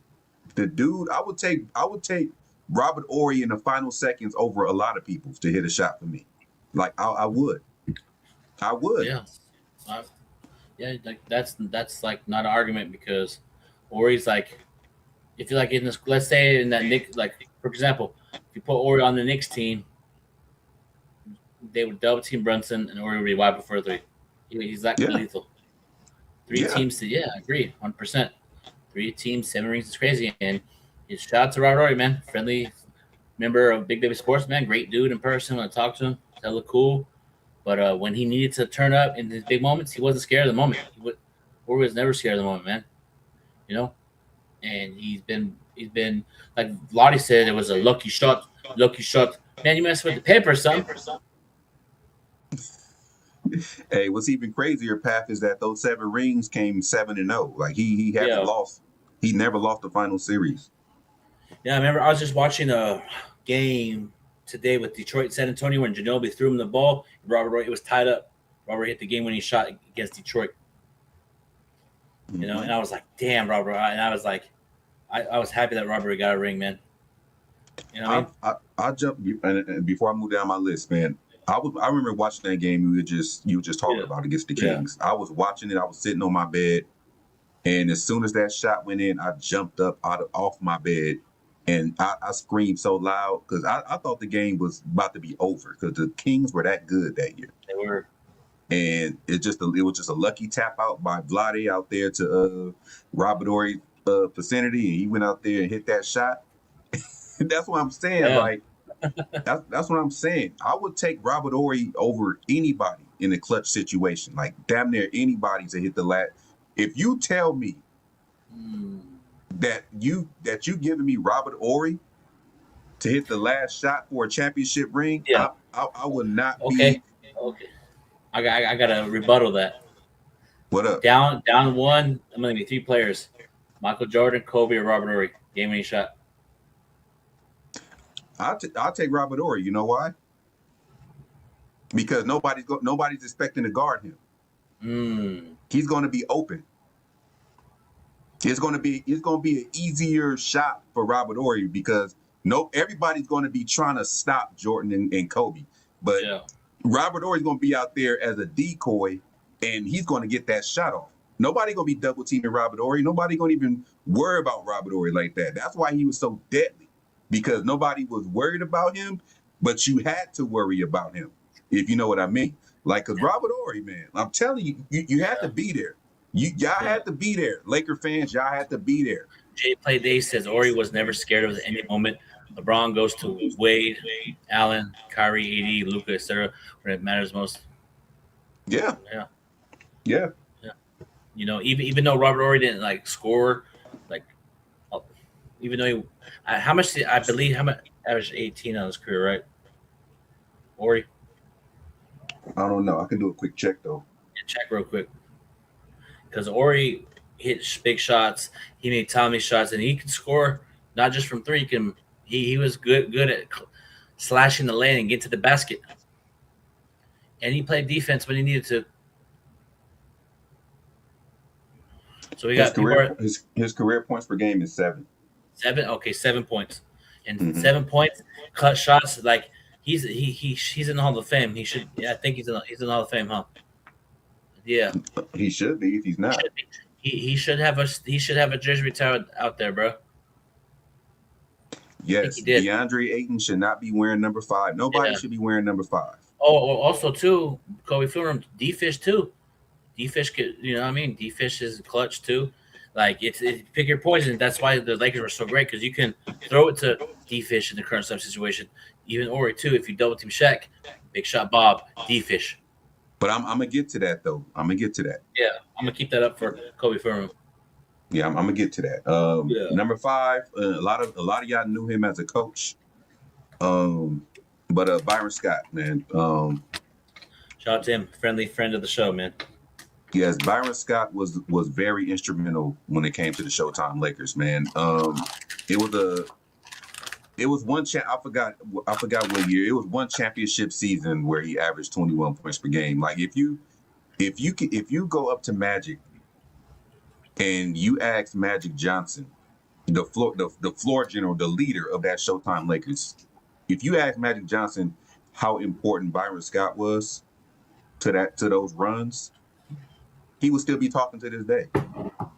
Like Byron Scott is never really talked about unless he's say something crazy on his podcast. Like Byron Scott is never mentioned, like in any type of Lakers talk, like never. And the dude was good. Byron Scott was crazy good. When I talked to Byron Scott before, I told him myself, I said my favorite play that I ever seen you do is when you dunked on Michael Jordan. Like this dude literally postered Michael Jordan. If you go watch that highlight, whenever y'all can, y'all on YouTube already. Whenever y'all can after the show, just type in Byron Scott dunks on Michael Jordan, and you'll see what I'm talking about. I told Byron Scott that's my favorite play that he ever did. Yeah. This dude postered Michael Jordan, man. Like, and it was a straight up dunk. It wasn't no he jumped on his back or like it was straight up. Yeah, he was I can remember. I didn't see him live, or I saw the highlights and stories. He had that dog in him. Yeah. He did. You know, and he's a friendly friend of the show. Shout out to him. Shout out to Byron Scott, man. It's crazy, bro. We're talking about all these great Lakers, and they're on my show. That's just crazy it was, bro. Derek Fisher, Byron Scott, Robert Ory, James Worthy. The list goes on and on. And there's more lists. That list I just mentioned is going to just be prepared. That's all I'm going to say. Wristband, Byron Scott. Path engineer. But yeah, man, once we're done with these topics, we're going to dive into what I saw today in the news and I want to get into, but I'm saving my thoughts. All right. We talked about him. We talked about him numerous times. Number 4, I got to go with point 4. We got Derek Fisher. Came in the same time as same draft as Kobe Bryant. The dude became. If you want to, you can call him. If you know what, for what I've seen, I'm actually going to call Derek Fisher an underrated defender as well. Yeah, he was. He was so strong. Like the dude was built. Like y'all think Lou Dort is built. Yeah, if y'all would have seen how built Derek Fisher was, like the dude was strong. He was built like a running back. And he was one of those guys that can draw fouls, draw charges. Like he was good at that. He was causing turnovers. Like he wasn't like this Gary Payton type defensive play. I'm not going to say all of that. But for what I've seen, if you're able to cause turnovers by drawing fouls, by drawing charges, you making the team lose a possession. So that's defense in my book. And on top of that, like we said earlier, putting them in the same category, Laker-wise, with Robert Horry. I've seen Derek Fisher save our ass too. I've seen Derek Fisher save our ass. I didn't watch the game. I didn't watch the 0.4 game because I was at work, but we were all listening to it on the radio. Yes, back then, Laker fans, there was still, you can listen to the actual radio and listen to Laker games on AM radio. Okay, I think it was I forgot the channel. I think it was 570, the AM 570 or something like that. But anyway, I was listening to it and I thought the game was over because it was like 0.4 seconds left, and then he hit the shot. I almost because I was working at KFC at the time when I was a cook, so I was like, I almost dropped the chicken in a flour. Like I almost dropped that shit on the floor. Like I was so overwhelmed and with excitement, I almost dropped the flour on the floor, y'all. I remember that shot. I remember. Yeah. And I ran all with my brother was playing basketball. I was like, brother, what are you doing? The Lakers, bro. He was in his own zone that time of his life. But I literally, when he hit that 0.4 shot, I literally ran down the street, kind of like down the street, like ran to my friend's house and like, we just won. Because he heard us screaming, thought something happened. So I was running and we were both running after each other, like straight line. What the hell happened? I was like, Derek Fisher just hit the game-winning shot. No, he didn't. He went back, saw the replay, and in today's NBA, they reviewed that shit like this. Yeah, they definitely would have reviewed it. That shot would have been like a 30-minute review, like how refs are this day and age. Yep. But you almost scared me, big baby. I thought you was about to say you're gonna run down the street butt naked when that happened. I thought you were gonna say that. I was like, oh shit. He got so happy that he just took his clothes off and started running down the street. I did have basketball shorts, and my shirt was off though. Oh man, you was like that dude on Jackass, the dude that be chasing the little person. We can't say the M word no more. I'll just say little person. But y'all know what I mean. Y'all know what I mean. Shout out to Jackass if y'all used to watch that. But I'll move it along, man. We already spoke about Derek Fisher. Number 3, Rick Fox. Hey, Dylan put him as one of the worst Lakers, so you gotta cook him on that. Yeah, I think Dylan just been wanting to rage bait all night, man, because he said Jordan Farmar on the worst. He said Rick Fox. Nah, man, Rick Fox was a hell of a post defender. Yeah. He was a decent shooter. He had like this move in the post where he'll hold the ball, like he had a ball, like if he was posting you up, that he'll turn around and spin off of you, and like I used to love that move because it always worked. But yeah, Rick Fox, the only flaw he had was before he came to the Lakers, he played with the Boston Celtics. But I loved Rick Fox. Rick Fox was good to me when it comes to being a Laker fan. I saw a video last week. He was about to get into a fight with somebody. I guess he's doing something. I think he's Dominican. I think that's he's going to be a governor over there where he's at. Mm-hmm. He's getting to somebody. He's about to swing. He's like, he had to be held back. He swung on a dude and said, Yeah. Hey, I was just about to mention Vanessa Williams' path. I was just about to mention her. Is that like a? He was married to her. And also, too, people don't know that just joining, man. We got 33 people. Appreciate everybody. Also, too, this is also episode 2 of the Insiders. So, yes. I said that earlier, but mentioning that to people that are just joining. Episode 2 of the Insiders. We're gonna keep these episodes coming along during the off season, man. Yes, sir. We spoke enough about Rick Fox. I'm gonna move on. Number 2, I got AC Green. Ooh, that's a cool one. Now I did meet AC Green when I was 15 years old, and in a random hamburger stand in Compton. Like I was there, waiting for the bus to go to school, And he just happened to walk in, and me and this other dude I used to see in the hamburger stand like every day because we catch the same bus. He just walked past and went to go order, and we looked at each other and we were like, "Was that AC Green?" Because nobody else noticed him. Like, how do you not know who AC Green is? But anyway, after he fit, even me being a kid, I had respect. Okay, I waited till he ordered his food. I waited till he got his food, and I waited till he was about to walk out. And I walked up to him and asked him for his autograph. He gave me his autograph, and he looked at me and said, "Stay in school," and he left. But yeah, AC Green, man, another key piece, another person that was instrumental in the Showtime era, man. Like this dude, man. I remember hearing that he was a virgin. But that's because I used to be told that's why he has a lot of energy because This guy. that's what I was told. I was told that's because that's the main reason why he had a lot of energy back then because he was saving himself back then. He didn't really get into all that, with the women and all that. And yeah, man, he was a true Iron Man. He rarely missed games. I think he played like over 1,000 games in a row. And this dude, man, this dude was a baller. Go look him up. It's a lot of Showtime Lakers footage on the internet that you can look up and see this, man. Shout out to EQ, man, the goat of Salary Cap. What's going on, EQ? Put it. Matthew, you just saw the video. So we did the top 10 worst Lakers. Put your comments to the top 10 worst Lakers, and also put your comments to the top 10 underrated Lakers of all time. There you go. Yep. And number one is a no-brainer, okay?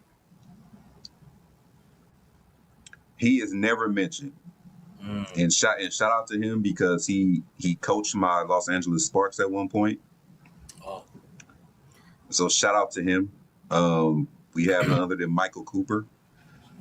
Michael Cooper is never mentioned at all by Laker fans when it comes to as much as we talk defense, like, do y'all know that Michael Cooper was our last defensive player of the year? Yeah. Michael Cooper was our last defense. That goes to show you that we don't give a damn about picking up defensive players. Yeah. Michael Cooper was our last defensive player of the year. And also he's a Hall of Famer too. Hall of Famer. Won championships under the Showtime Lakers. He also won championships as a Sparks coach. Like, Jersey retired too. Jersey retired. Like, come on, Michael Cooper. Put Michael Cooper back in it. Oh, go ahead. Oh no, go ahead. Go ahead. Michael Cooper back in the day. Michael Cooper with Luka. Whew. Look, man, I'm gonna say it like this, man. You put Michael Cooper in this day and age, nobody's scoring. Like you think Anthony Edwards gonna be able to get all them shots he be getting? Nope. Michael Cooper was a solid 6'5", 6'6". Yep. Was locking you up, man. Yep. Locking you up. And he know what he did? He took pride and on defense. If he got beat, he would take that as personal and say, "You know what? I'll be better." Yeah. And see what happens. Yeah. And Michael Cooper, man, shout out to him, man. He follows me on Instagram. Appreciate you. Shout out to Michael Cooper. You look at Michael Cooper today, you wouldn't think he was that dude, but and he's coaching now in college. Shout out to Michael Cooper, man. Yeah, man, Michael Cooper, man. I feel like I said, man, if you just imagine, we need I don't think there'll ever be another player like Michael Cooper. Especially for the Lakers, no. Yeah, Lakers. Like I don't think the Lakers will ever have another defensive player of the year. To tell you the truth. I would say Meta, but that's. Yeah, he was defensive player of the year before he came. Yeah, but I'm talking about for like a physical. Yeah, it's crazy, man. But yeah, man, we're gonna just do one thing of the worst Lakers, and we got the two. But man, it's just crazy, man. These lists, man. You know what I mean? We got Rick Fox. People are putting Rick Fox. Oh yeah, right here. Cooper spoke highly of Kobe before West traded. Yeah, he did. Remember that? I saw a little interview. Saw potential. Yeah. You know? And it's a lot of those. It's a lot of former Lakers that used to speak highly of Kobe. I just shout out to the podcast that Tony Allen and Zach Randolph got. I watched that episode with Nick Van Exel. Nick Van Exel spoke highly of Kobe Bryant, his work ethic and how good he was, and yeah, Nick the Quick. You can put him as an underrated. Nobody really talk about Nick Van Exel. Like nobody really brings up Nick Van Exel either. He didn't win a championship with the Lakers, but he was very fun to watch. Like this dude, Nick Van Exel. If you was fortunate to watch Lakers when I watched Lakers, and you saw Nick Van Exel play, it was cinematic. Like this dude, if you love crossovers and being flashy, that was him. That was him. Nick Van Exel was flashy. He was a lefty. He was a decent shooter. Like the dude was quick. Like I've seen Nick Van Exel break ankles. Like before Iverson came in the league, I've seen it. Okay. Yeah, 1, 2, 3 Cancun. Yeah, that's where that came from. That's exactly where that came from. 1, 2, 3 Cancun. But yeah, that's my list though for the. I will probably as an honorable mention, I would add Nick Van Exel in there, man. Nobody really talks about him like that. Yeah, man. Nick, I didn't really see him play, saw highlights, but he was like crazy dude, left-handed, shooting. You know what I mean? He kind of reminded me of the way the short Isaiah Thomas plays, the way he shoots. Yeah. Oh yeah. Shout out to I know he's probably trolling, but shout out to John Sally. I believe he was the first. I believe he was the first player ever to win a championship with 3 different teams. Shout out to John the Spider Sally. He won a championship. He won championships with Bulls, Pistons, and he won one with the Lakers. Yep. I believe he was on the Lakers roster when they won their first one against the Pacers. So shout out to John the Spider Sally. Yeah. I want to say he was the first one to win the championship with 3 different teams. Yeah, man. John Sally is cool. But yeah, man, it was great discussion today, man. I loved it, man. And also too, shout out to let me see. I saw it. I took a picture, but I want to address it. You know what I mean? I'm willing to get feedback on shows, and you know what I mean. You're part of Big Baby Sports, so it is. You feel me? Mm-hmm. Let me see. I got to scroll. I have great conversations today. I love the interview. You know what I mean? Yeah. Let me see. No, it was a top 10 Laker players that were hyped up and never worked out. That's a video we're gonna be doing very soon. Oh, like LeBron James, like yeah, something like that. But we did the worst Lakers top 10. Now we're gonna pivot to what I saw today in the news. Brooklyn Nets are going to be going after Austin Reeves. They're going to offer him the max. And how do you feel about that in general, man? Like, do you feel like this is his agent trying to, say, hey, Nets are going to get Austin Reeves and try to make the Lakers panic and say, here's that $240 million or whatever it is, 5 years. I feel like Austin Reeves put that out to try to make the Lakers panic. Okay, before I get my thoughts on that, I do want to say that Austin Reeves has come out in numerous occasions and said that he knows that he's not going to be asking for a ridiculous number because he wants to do what he can to help the team, succeed. So, like I've been saying, I believe this is all his agent. That's why I'm always saying that he needs to fire his agent, because if he allows his agent to continue to make him look like a greedy person, Laker Nation gonna turn on him. Like Laker Nation is gonna turn on him. We all know, if you look at Austin Reeves in the regular season is a great player. His points per game average went up every year. Every year. His only flaw is the playoffs. If he get the playoff down pat, I wouldn't mind giving him all that money that he wants. But it's when you wearing that purple and gold, success in the playoffs matters significantly. It's not just about getting there. Because if we was paying him to just get us there, okay, give him the max.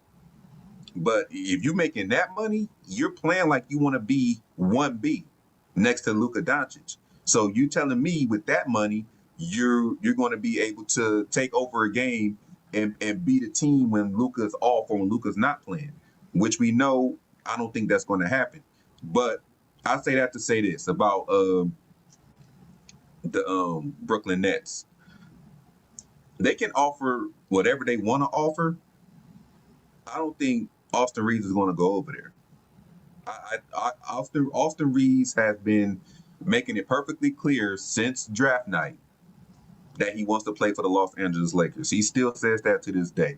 He wants to be a Los Angeles Laker. I don't think it's all about the money with Austin Reeves. I think it's every bit about the money with Austin Reeves' agent. I think his agent is putting all these stories out there. I think his agent is putting all this stuff out there just so the Lakers can be shook. Yeah, so yeah. That's what I think. But that's at the end of the day. June 30th is when he's going to opt out of his contract. And don't freak out, Lakers, if he opts out. Reeves is probably going to opt out. Marcus Smart. LeBron's probably going to opt out. But Austin Reeves there are teams interested already. I don't know if his agent are saying Detroit, Atlanta, trying to get the Lakers and panic. But let's talk about it. If Austin Reeves goes to Atlanta, if I'm the Lakers, if he does go there, and Chicago too, in general, like if Atlanta Hawks say let's do a sign and trade, I'm getting Dyson Daniels and the 8th pick. Yeah. If you get Dyson Daniels, I know his shot's not there, but if you develop his game, he can be a great potential. He can play defense. And what do the Lakers need with Luka? Defensive-minded players, man. But here's the thing. In my opinion, I don't think his shot have to be there. I mean, when you in the backcourt with Luka Doncic, I mean, he's going to be scoring anyway. I mean, all you need to do is help Luka, stop people. And when it comes to the Lakers are always offensive-minded. And then they got to change now. It has to, man, because I ain't going to lie, bro. I know I'm a big-time Austin Reeves fan. I'm a big-time fan, but this year's playoffs, he pissed me off, and I gotta call it what it is. And the backcourt's not gonna work, bro. And also, too, EQ. What's the salary for Michael Porter Jr.? People say we need better shooting. If Michael Porter Jr. comes to sign and trade, be good. He could rebound too. But what about his back issues though? That's the thing. And he also too, it's kind of a risk too, because he does streaming now just after games. Mm-hmm. And he does have people on there I can't say that. Just so you know, he brings people on there that if the Lakers found out in general, it would be like, why is that person on there? They should be. So it's just, he's a great player, but I think it would be a distraction if he came here. I'm being honest. Yeah, my thing is, I'm not telling people to do what to do in their spare time. I mean, you're a grown ass man. Yeah. But it's like, I don't want anybody on the team that has a podcast. Like, I don't want that. Like, I don't see why the Golden State Warriors is putting up with Draymond Green having one. Yeah. Expiring 48 minutes right here. It's expiring, but that's a lot of fucking money. Yeah. If we take on his contract, they definitely have to give us that pick. Give us some pick to take that contract, because that's going to be most of the cap. Yeah. And then also, too, Atlanta, like I said, Dyson Daniels. I know. I don't want. You got Dyson Daniels, 8th pick, maybe that center from USC, Yeah. or Lad's gonna turn up on this, but Lakers did covet Kaminga before we got Luke Kennard and shit. So You know what? I really kind of hope we get Jonathan Kaminga just so Lad can be quiet about it. I know. Like, just so he can see what we see and he can be quiet about it. Yeah, and also too, like Detroit, because Lakers are looking for a center, sign and trade, center for Pistons, or maybe they throw in. I don't know how the massage would work. So EQ, let me know how the Derwin and Austin Reeves sign and trade would work.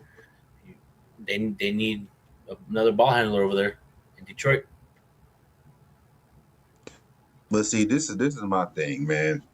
They also have a center in Detroit that's trying to get paid, and I really do not. I do not want to be trying to pay us that much money for a center that do not show up in the playoffs. Like, I really don't. Like, if that's the case, we might as well draft a center. He'd get about a quarter of what this dude Jalen Duren want, or whatever his name is. He'd be on a rookie deal, and we can play off of that, because all we really need is a center who's going to rim protect and catch lobs and grab rebounds. You can find that in the draft. Mm-hmm. You can find that in the draft for the cheap. And if we're going to do that, I would strongly consider having a meeting with JJ Redick to start playing these dudes. Yeah. Mm-hmm. Like, especially if you're trading or spending money on picks, you gotta tell JJ to play these dudes. Yeah, and that's the thing. We're gonna find out what the new regime on also to Chicago for Austin Reeves, but we'll see what you know what I mean. Mm-hmm. Well, this one right here, yeah, that's it. If they want Reeves, bro, we gonna be greedy, bro. 8th pick in the draft, get a young asset. That's Daniels. That 8th pick, you can definitely get a decent defensive-minded center in the draft. Yeah. Or you can use that pick for a trade. But what I've noticed, this is letting me know that we're going to build around Luka and not go for Giannis, because all I'm hearing is Boston, Miami, Minnesota, and I'm just hearing not hearing any Lakers anymore. I did last month, but I don't hear anything about him going to LA anymore. He shouldn't have been talked about LA in the first place, because I really do not see how that's going to work with Luka. But that's the thing. Lakers are quiet. Usually when they're quiet, they do something that we don't expect. Yeah. Nobody expected us to get. I didn't have Luka in my talks. Like, nobody was thinking Luka should go to the Lakers until it happened. Like, we just never know. It can be the Lakers and LeBron James talking about a sign and trade scenario right now. You just never know. We're gonna see what happens with that, and Austin Reeves, Chicago, even Utah. You never know. There's always a team out there that's gonna come out of nowhere and be like, "Oh, I want Reeves." Maybe Minnesota. Memphis. Yeah. You know what I mean? Yeah. Maybe there's other teams around, like maybe Washington. He said, "I can't see Hawks moving off of Dyson. I can be wrong though." Yeah. I say if the prices, if the trade is too good to be passed up on, they might. Yes, but yeah, it's gonna be interesting offseason, man. And speaking of, oh god, this is why. Actually, no, I'm not gonna go there. What happened? This is just bullshit. It's cap. Don't believe anything here out there about LeBron's future. I have not had a conversation with him about his future. I'm gonna respect his time away from when that time comes, I'll have a conversation with him. I smell cap. If you know, you know. Sean knows what I'm talking about. I got something. And that's bullshit. And this is not Pat McAfee. Rich Paul said he hasn't had a conversation about LeBron's future. That's bullshit. But why is there reports of him going to Golden State, signing chasing areas with Cleveland? You're putting it out there, big dog. We're not stupid. All of a sudden, yes, you are, bro. 10 to 12 teams are interested in LeBron James, according to Rich Paul. Yeah, hey, man, appreciate you joining. You know what I mean? I appreciate you. And shout out to all the new members that got the wrench, man. And if you see, people that are the wrench, there's some rules real quick, Angry Fred. Let you go cook about Rich Paul and LeBron. If you're get a wrench, I want to see you kick people out of disrespectful and tie motherfuckers out that are disrespectful. Now proceed, Angry.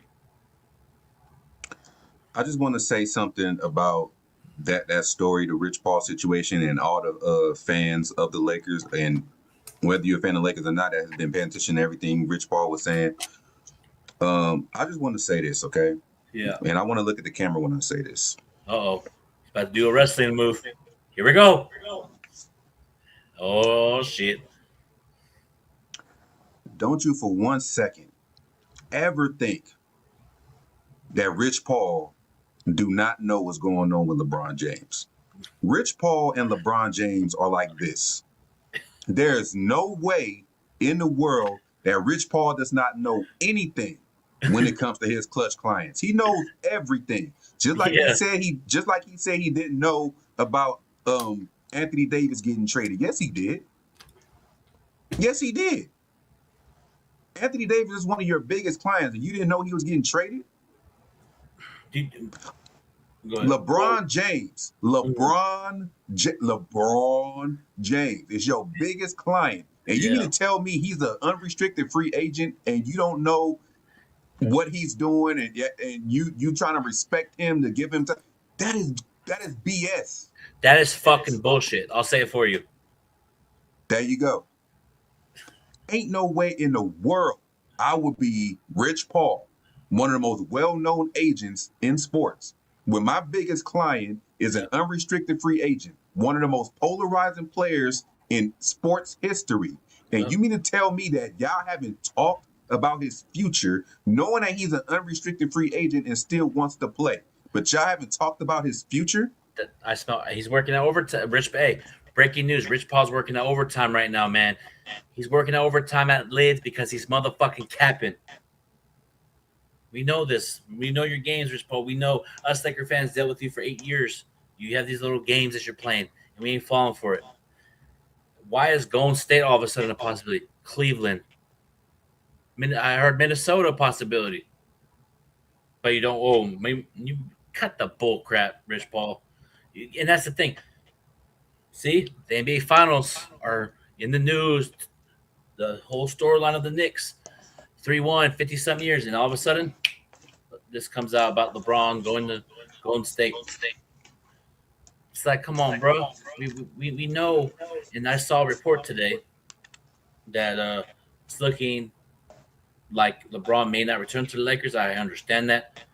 But if we could get some value back for LeBron, let's go and get pieces for this dude. If he wants to go and Golden State, Chicago, San Antonio, Cleveland, let's get it, Jared Allen. You know what I mean? Fuck it, let's do it.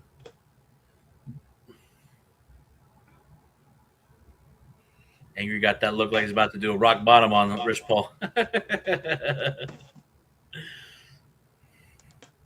I'm telling you, man, Rich Paul really thinks we're stupid. That's be pissing me off. Like Rich Paul really be trying to test our patience. Like he actually think that we supposed to believe that he has yet to talk to LeBron James about his future, knowing that he still wants to play and knowing that he is an unrestricted free agent.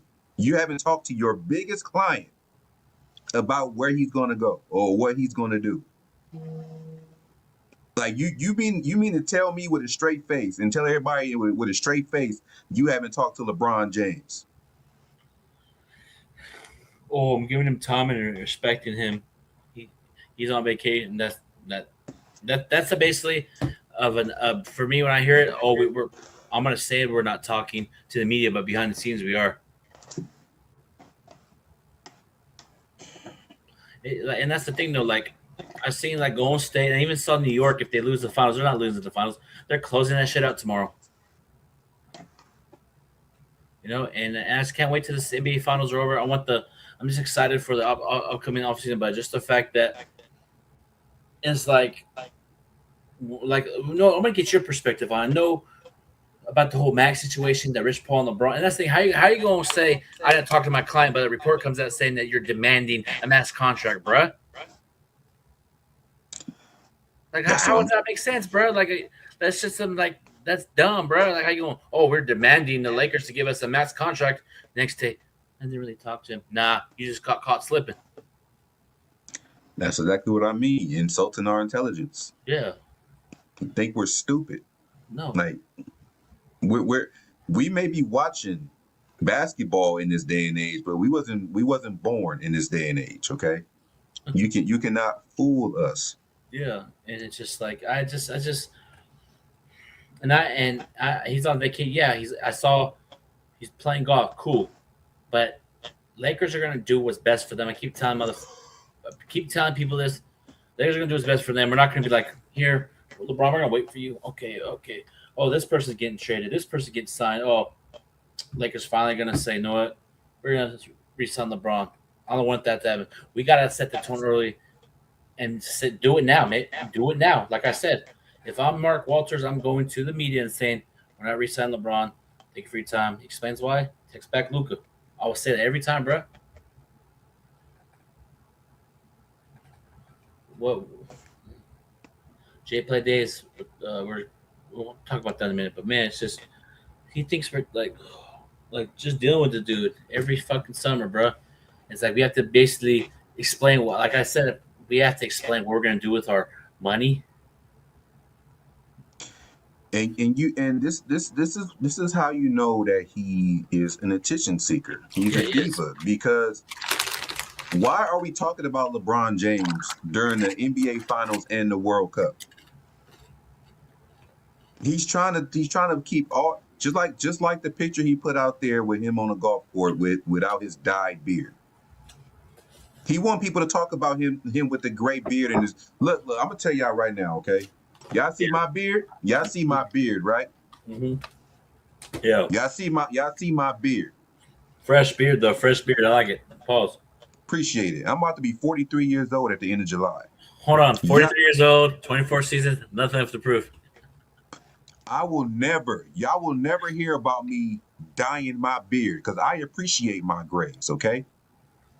I am 43 years old. My mother passed away when she was 31. So every year that goes by, I appreciate my gray hairs, okay? I don't care if they're in my beard. I don't care if they're on my head. I don't care if they're on my ass. I appreciate all my gray hair. I ain't dyeing nothing. Just for men, stay away. Embrace that shit. Y'all know all these athletes be dyeing their beard. Shaq, Draymond Green, LeBron. Hey, look what Kobe Fairroom said. What'd he say? No toupee? Nah, I ain't got no toupee. This is all me. This is all me under here. This is all me. Hey, I'm gonna be there very soon too. I'm in my 30s, but I'll be there very soon. Yeah, I ain't never had no fake hair in my head. If my hair is about to head out, then I'm gonna be bald headed. I've been bald before. Yeah, but it's just I used to rock a bald head when I was 19 years old, just because I didn't feel like doing nothing with it. Yeah, I've done that before where I had bald head and a beard. I looked like Butterbean. Yeah, I mean, I've been there before. I don't mind rocking a bald head, but if I have to rock a bald head, then I'm gonna just let my beard just get thicker. I just can't wait till that's the thing. That's I don't know. What did the Reds Dog say? He said, "I love my gray. It's wisdom." Shots at Reds Dog, man. The OG player. Yeah, shout out to Reg Dog. He said, okay, so two toupees. Nah, see, that's the thing. I would never get to a point. And look, Don't ever don't. I'm telling y'all right now. It's a lot of people, a lot of men out there my age or even younger that they add shit to their hair, like they have fake hairlines and fake lineups, and I never had none of that. Okay, Just embrace your look. Fuck it. I never had none of that. Yeah. Like I never had none of that. I got 2 braids in my hair going back in my head, and it's all my hair. I don't got no extensions. I don't got none of that. I'm not saying I have the most perfect hairline. I'm getting older. It's going to diminish. It's going to diminish. But until it does, I'm growing my hair with my hair. I'm not adding no extensions. I'm not putting on no powder shit like Jay. What's his name? Jaylen Brown. I ain't doing none of that. Like I ain't about to be hugging on my girl and she got a big ass black mark on her cheek because my hairline brushed up against her. I'm not doing that. She gonna be out there looking like she got a football mark on her cheek. I ain't doing that. Yeah. Just embrace getting older. It happens. No, Embrace it. Hey, I'm getting to the point where I'm the hair right here. I start to see patches. Like it is what it is, bro. It is what it is. Yeah, I'm gonna embrace it. You're gonna see one day bald and beard. Yeah.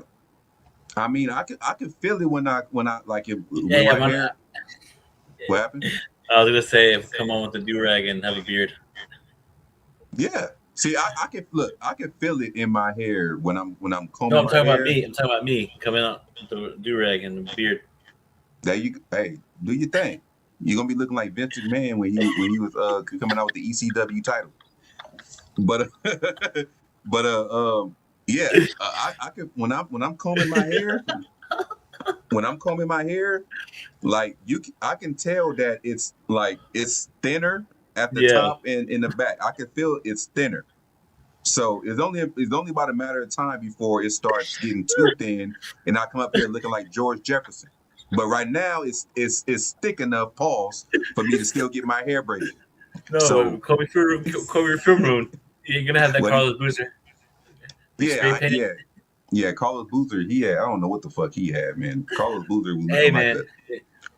If I come on here, I'll be looking like Malibu's Most Wanted.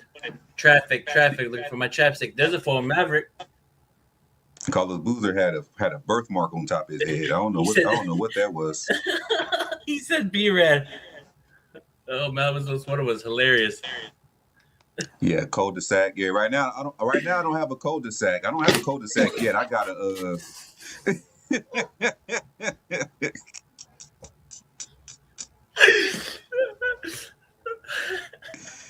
Hey, I still got like if I was to take my braids out and fork my hair out, you can still see how thick my hair is. But I can also feel that it is kind of thinner in the middle. Like it feels like it's thinner in the middle than it does, in other areas. So I know I'm gonna be there one day. Yeah. I'm gonna be there one day, but right now I'm not. What did Pep say? He said doing U-turns on your head and shit. Yeah. I mean, look. So you say this to say LeBron, embrace your look. Embrace it. I'm glad he stopped putting that fake shit in his hair and he went and he just cut it all off. Just embrace it. Like the same way you took a picture on that golf course with your gray beard. We know you dye your beard. Just like we know the same thing with Draymond Green. We know Shaq be dyeing his. We see it. Look, I'm gonna give y'all a secret. This is a secret that I be noticing, okay? This is how you know men dye their beard, okay? Not because of what color it is, but if you see somebody with their beard, like whether it's black, whatever the case may be, and on the edges of it you see white or gray hair all over the edges of it, they dye their beard. Yep, Shannon Sharp too. Yeah, they dye their beard. When you start seeing gray and white hair on the edges of it, they dye their beard. Yeah. Yeah, man, it's just crazy, man. Whew, man, that had me dying what you said earlier, bro. What happened? No, I'm gonna replay the video. I'm gonna watch this and replay it and what you said. But man, Are you gonna clip it and put it as a short? yeah. But yeah, man, it's just LeBron, man. It's time. Started doing the same shit every offseason. What's LeBron gonna do? It's just run its course with the Lakers. It's time. There's a lot of Laker fans I tweet they want him off the team. Some like LeBron fans that have been LeBron fans for half their life want LeBron off the team and then off out of the NBA. It's just time. I think it's like those like it's like you know how those Fast and the Furious movies, like Fast and Furious. What is it? 7? Like when is I don't know what number they on. I stopped watching after a while. But it's like Fast and Furious has been around a long time. It's just that's how I feel with LeBron. You know what I mean? Another Fast and Furious movie. Oh, LeBron James. Here we go. It's just I'm exhausted with this dude. And then I know people are gonna get offended in the comments. Oh, you hate LeBron. You didn't get a good explanation. Why you want him gone? I must say it multiple times.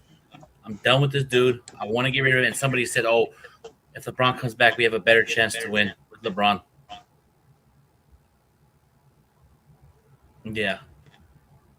And yeah, I keep doing that wrestling look, but yeah.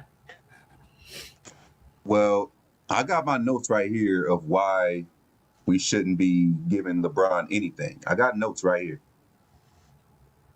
Slam him. All right. His first year as a Laker missed the playoffs. His second year won a championship. I'll thank him for that. I'm one of the very few that actually thank him for that. All right. Third year in the NBA, played 10 less games, but we still got the 7th seed, but lost in the first round. His fourth year, we missed the playoffs. His fifth year, we were swept in the Western Finals. His sixth year, we lost in the first round. His seventh year, we lost in the first round. And this past season, we got swept in the second round. So how is he worth a max? Hey, let's cherish these moments that I see on Twitter. How is he worth a max? Because his name is LeBron? You know what it is? He's so used to teams giving him what he wants. So he's one of those players, I'm going to get what I want. I'm LeBron James, and when something else goes away, oh, really? You're going to do that to me? I'm LeBron. So like I say this time and time again, bro, to people's eyes, to LeBron fans in general, they think he's like this perfect player. He's not. It's just the same bullshit. It's just time to flip the fucking page. Flip the book, move forward, and let's see what we can do with Luka. See what we can do with JJ next season. Like it's going to take a couple years to get to where we get to. You know what I mean? It's like I said this earlier. We got to get back. I'm gonna say this time and time again. I'm gonna keep preaching. We got to get back to once you put that purple and gold jersey on, you going with that Lakers. You going to respect that name on your jersey, Lakers. Dedication, hustle, grit, tenacity. You know what I mean? And we don't have that here. You know, but we got to get Luka. Is still here. Is what, third year now? It's going into his third year. Well, 2.5 because we got him in half the year when we traded for him. So I want to see what we can do with the full whole season with Luka, with a new roster, new regime. I don't want to be the same stuff. Where me and Lad get into it about Reeves, and then we always get into it with Snead, and it's like I'm tired of that. I want a fresh start. I'm gonna move forward. I want to see what we can do with Luka, with Reeves potentially, maybe get some draft capital back. Whoever happens, man. And also too, maybe we can go see what we get a Peyton Watson or Tyler Ennis from Houston or guys like that are fighting hard. And I don't know if he's a free agent or not, but if I'm the Lakers, man, or I don't know. I don't know if it's a free agent or a trade. I know he's injured, bro.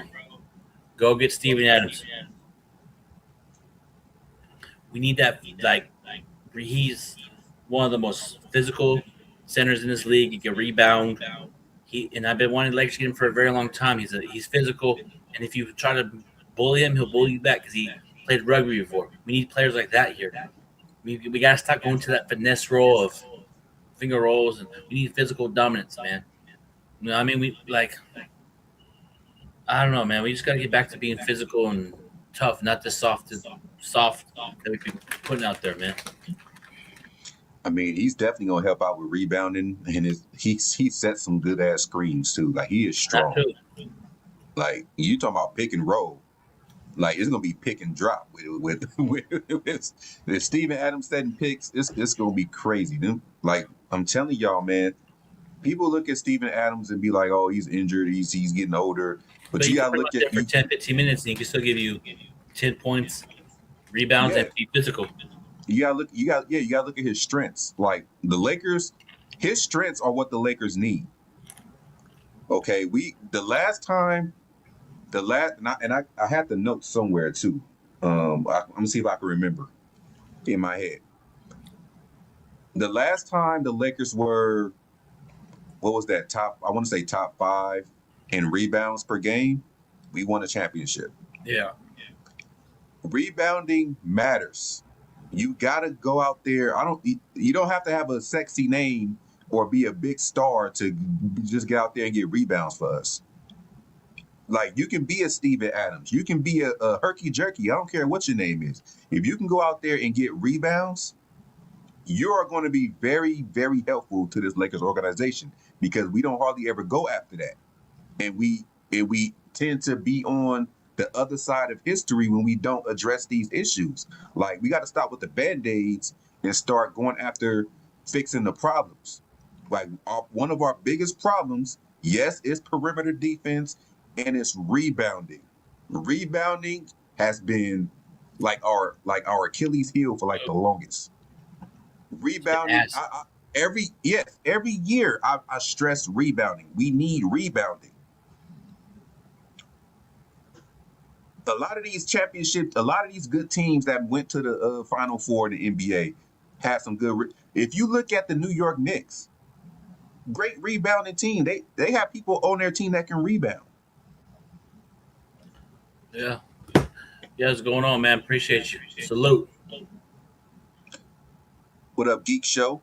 Yeah, Geek Show. What's good, player. But man, let me see. Oh, I did. Kwame Brown. Nah, he said his is Steve Nash.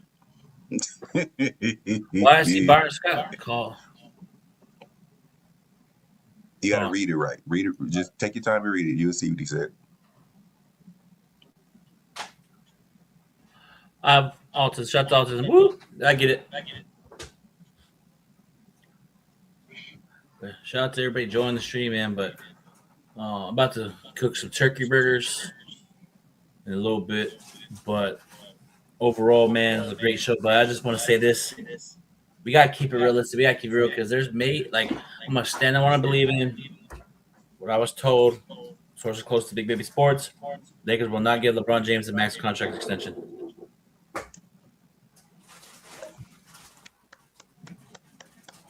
I'm going to stand on that. So, you guys should know my track record. Come on now.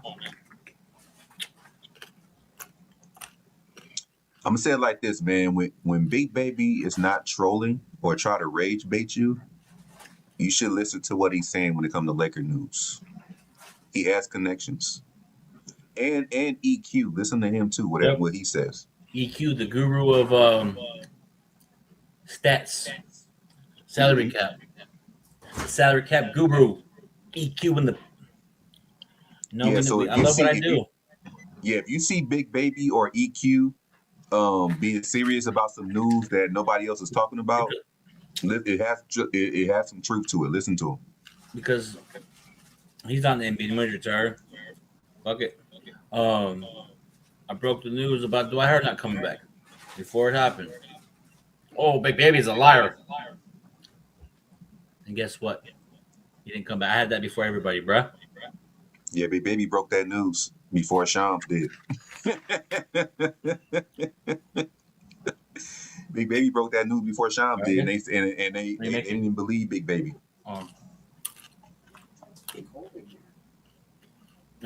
But I know people are like, I don't believe it because it's not real. So believe what you want to believe, people. I love what I do. I'm passionate. And I'm gonna say this again. If people watch my channel and say all my videos are AI, something's wrong with you.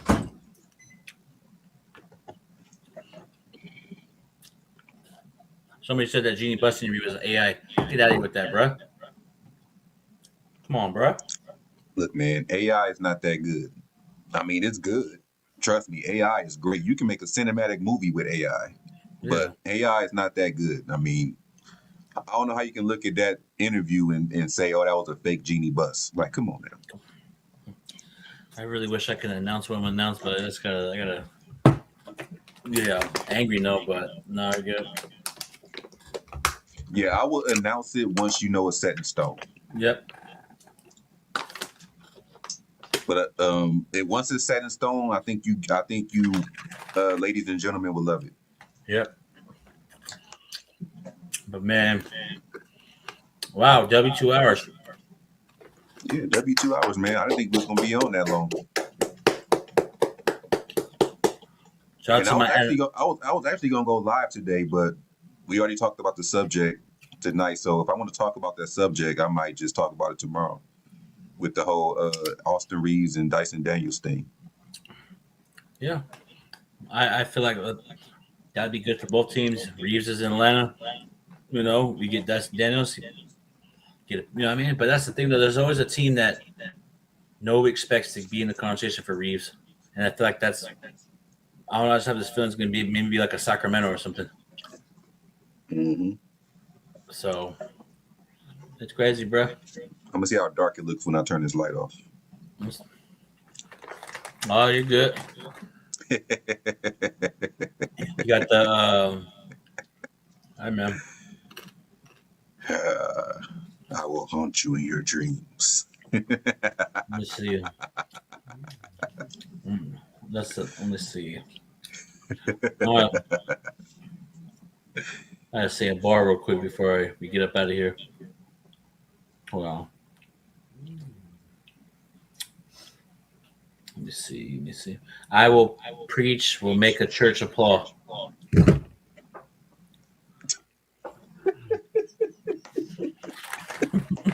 Appreciate you. Go. Appreciate you, Scott Novak. Yeah, man. Make sure you if you ain't following me, man, just go to Lakers World Order Wolfpack, man. That's my channel, man. Lakers World Order Wolfpack. Wolfpack is WOLFPAC. We're Wolfpacks, man. We don't take shit from anybody, bro. We don't sugarcoat. Nope. We don't baby nobody. Nobody is immune to criticism. Like I said, I did a whole live stream criticizing Luka Doncic. Like, nobody's immune to criticism. Yep. If you deserve criticism, you're going to get it. If you deserve praise, you're going to get it. It's been a time where I did a live stream praising LeBron James. Yeah.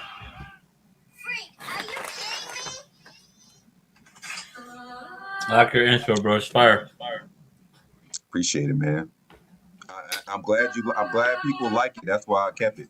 Like you nerfed the dog. I seen your lies, I'm a Merkel.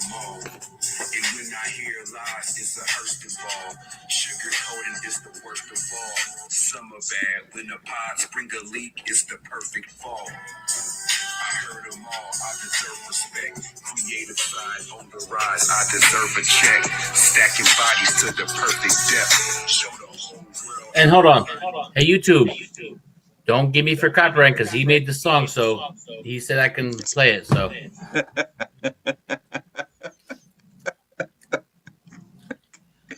hey, and I made that song using this mic. Oh. Me too.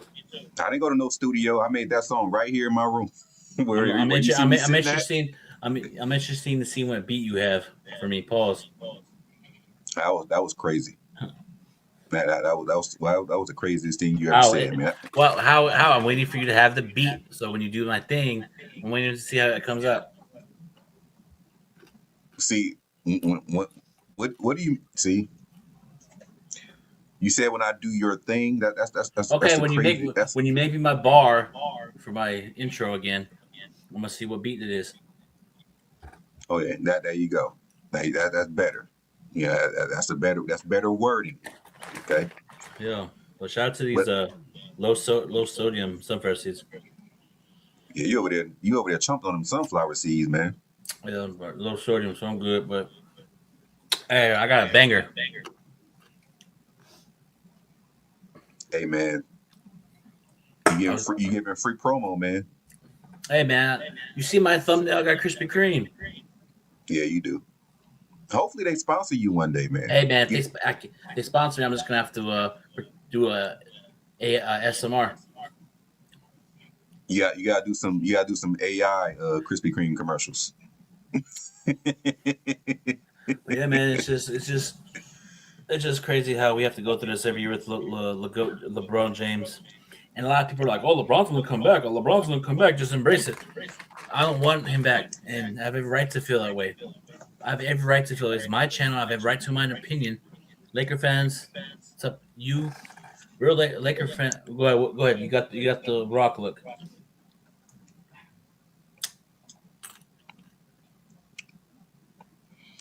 He said the pause man himself is making it worse with each explanation. All I'm gonna say is, Jay Play Days. Thank you for that text in one of my videos. I appreciate you, big dog. Love. But I just want to say this, man.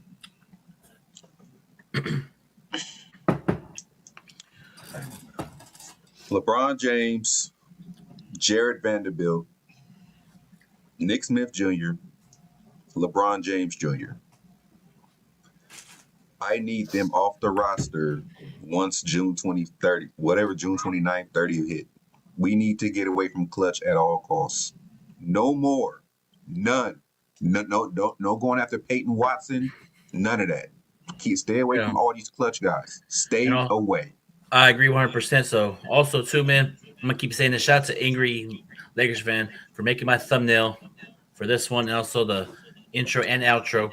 I don't know if people heard the outro because last video I thought I put it in there and it didn't go through. So, appreciate Angry for that. That was crazy. You thought you put it in there, but it didn't go through? That's wild.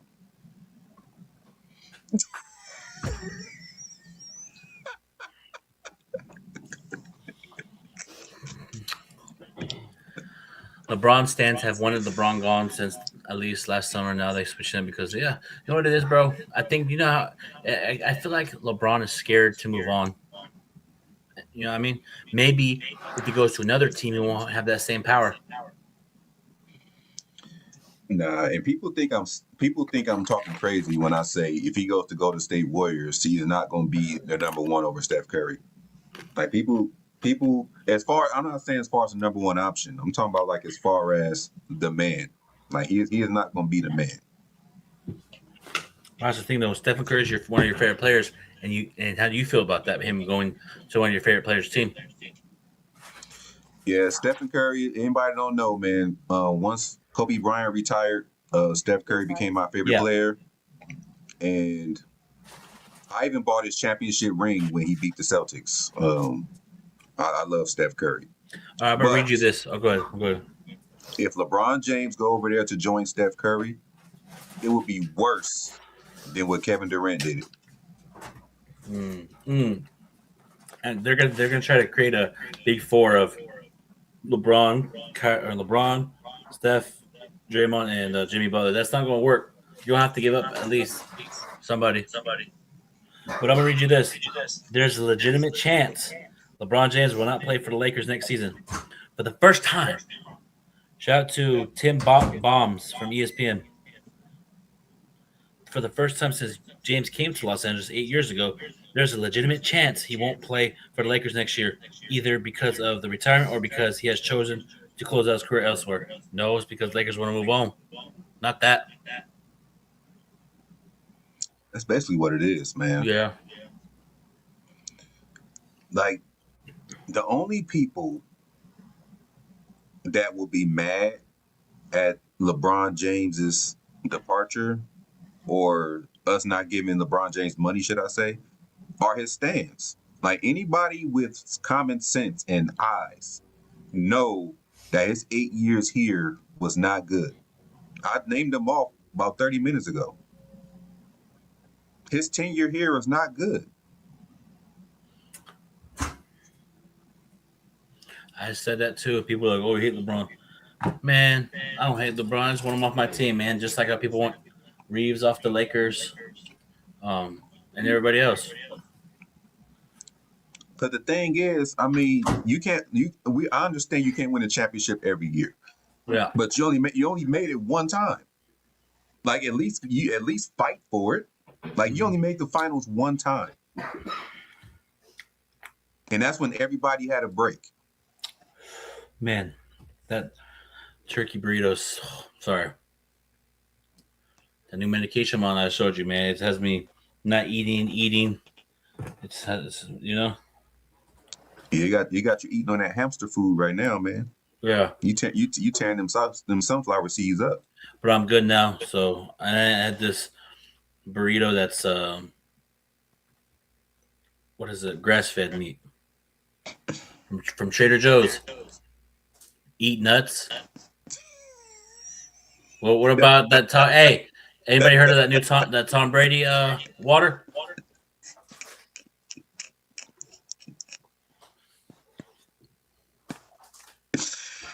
Oh man, I'm starting to believe that Path is a troll, man. I know. Path is funny. Path is funny. Man, I'm doing a mukbang. We got rice, beans, and ground beef, grass-fed, as my favorite saying, "Fa." I didn't even know you had a burrito with you. I thought you were about to go in there and cook. I already made it earlier. So what all did you put in it? Rice, beans, chorizo, light chorizo, organic chorizo, and grass-fed beef. All this is from Trader Joe's. Yeah, you seen it. You seen it here first. It's the first ever episode that I ever seen Big Baby. He's actually eating. Hey man, I'm starving, bro. Hey man, I know why you starving. You gave me details earlier. I know why you starving. Go ahead. This is your channel. Eat. You know how many content creators out there be eating and drinking and shit on they. Yep. Look, man, it was one time on my channel before where I was eating some chips or whatever, and it was one person that said, "I love your content, but I don't need to see you eating while you talking. I want to hear you talk, but I don't want to hear the crunching." And I ain't did it ever since. This was about 3 years ago. Man, people are gonna watch regardless if you eat chips. That's you know what I mean. It's part of going live. You feel me? Mm-hmm. Castanet was on the stream. Last year eating. You know what I mean? Mm-hmm. So people that watches my content, if you're in here, like how would you feel if one day I was hungry as hell and I was eating while I was talking? Do you? All right, one person said do me. Pause. Fuck it. Man, people are gonna rock with you through eating the thick and thin. Okay.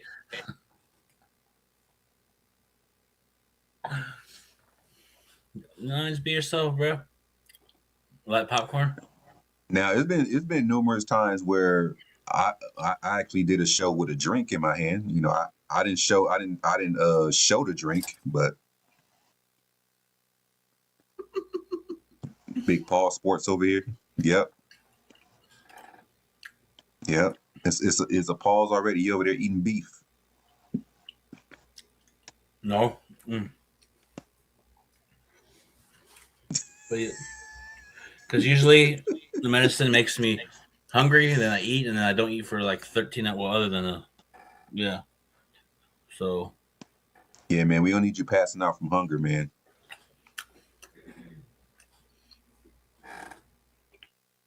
Pat said he been eating blueberries while watching. That's how my girl is, man. My girl like blueberry everything. She be eating blueberry bagels, blueberry muffins. My stomach growling too. Shout out to the Beat 139. Shout out to you, bro. Salute. Salute to Kareem, man. Yeah. Hey, stay safe in those YouTube streets. Or not Hey. YouTube streets, those New York City streets. Hey, man. Kareem might fire off on somebody if somebody tries to touch him. You gotta walk around with that protection on pause. You know what I mean? Kareem will fire off on somebody if somebody tries to go after him. He'll fire off on him. Kareem gonna be ready to fight. He gonna be like, let's get to it, man.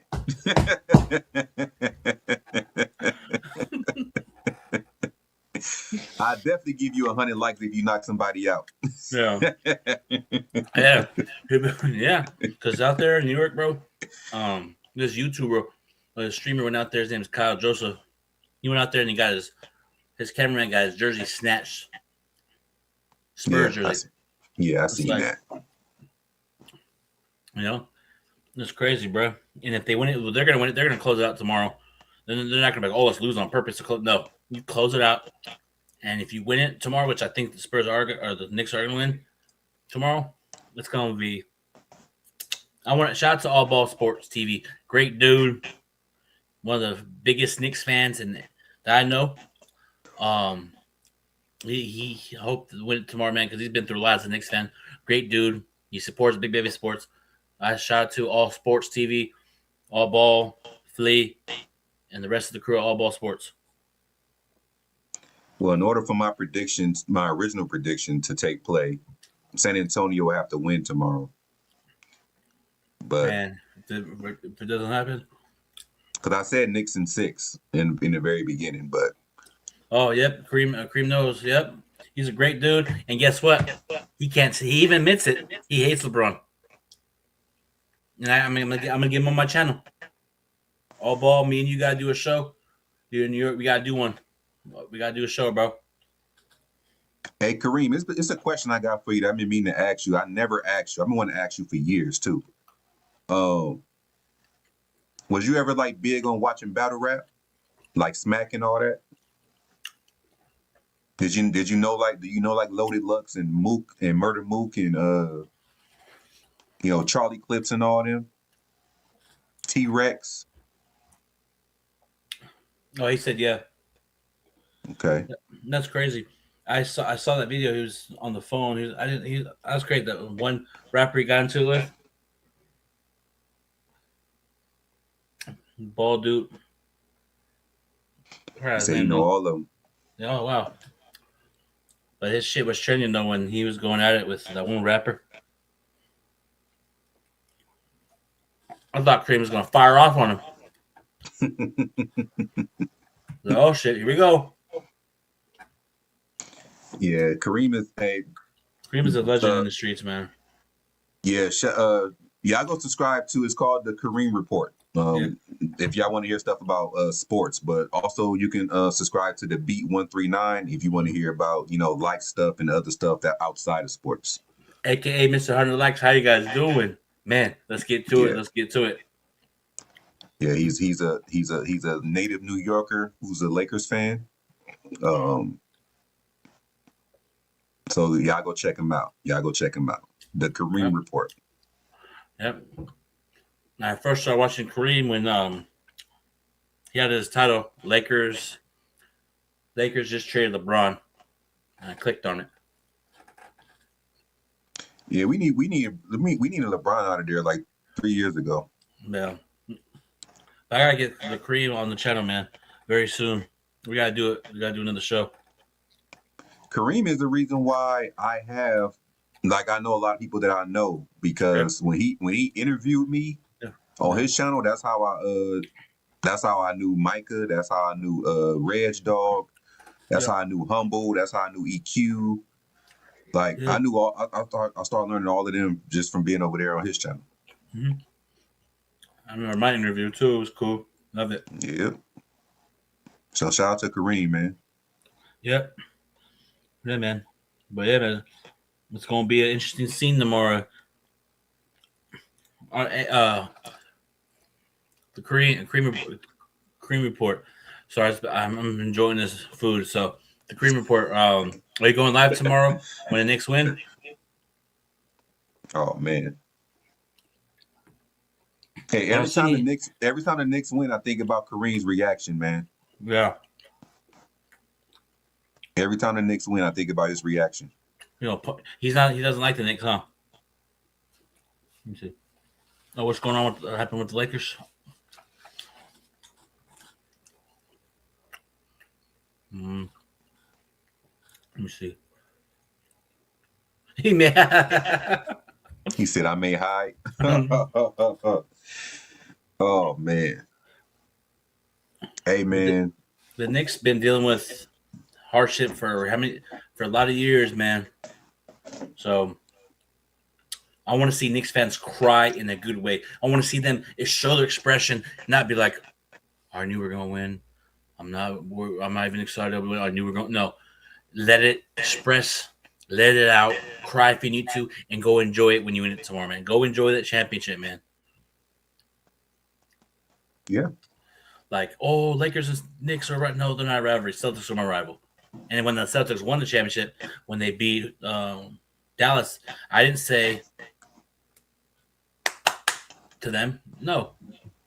Why should I praise and congratulate a rival? When we won in 2020, no Celtics fans that I know didn't congratulate the Lakers.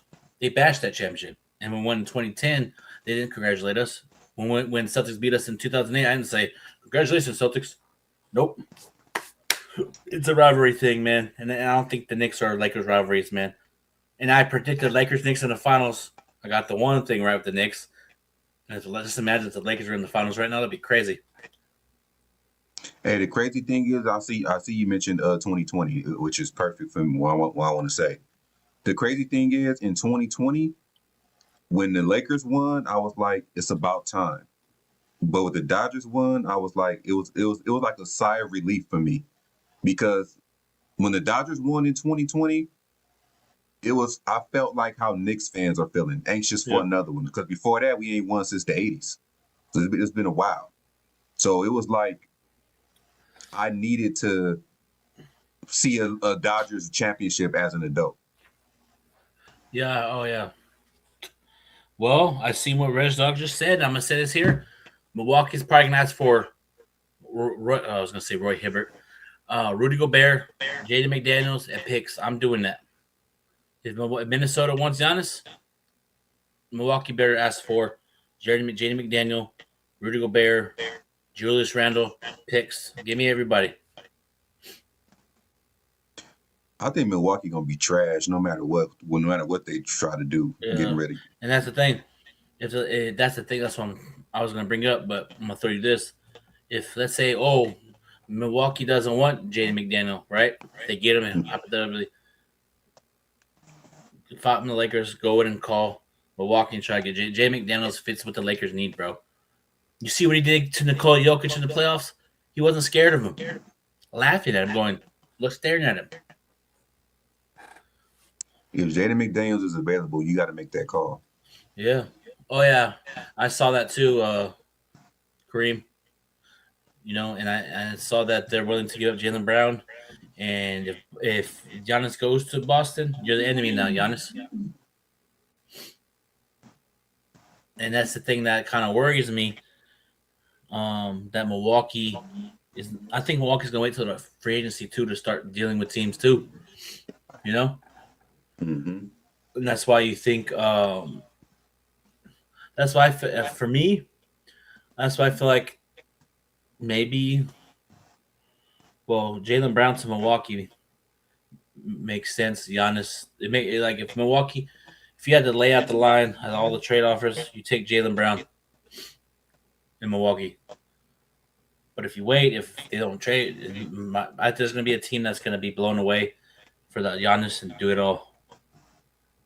So yeah, you just gotta. I mean, if I'm Milwaukee, I'm really in the back of my mind. I'm saying F what Giannis won. I'm doing what's best for the team.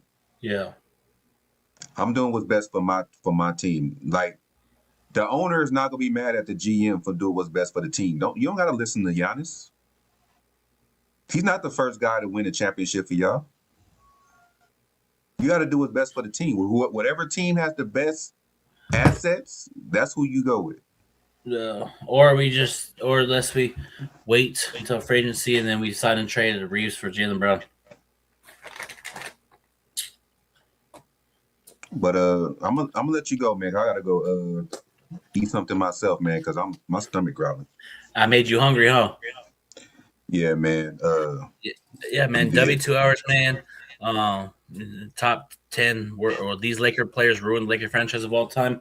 Then top 10 underrated Lakers, a little bit of Laker talk as well. Shout out to Angry and the crew and everybody in the comment section. I appreciate you. But listen to this outro.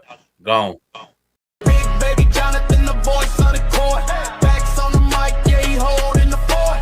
Laker haters tremble, they can't contend. Big baby's the GOAT, it's the truth you defend. Big baby Jonathan, the voice of the court. Backs on the mic, yeah, he holding the fort.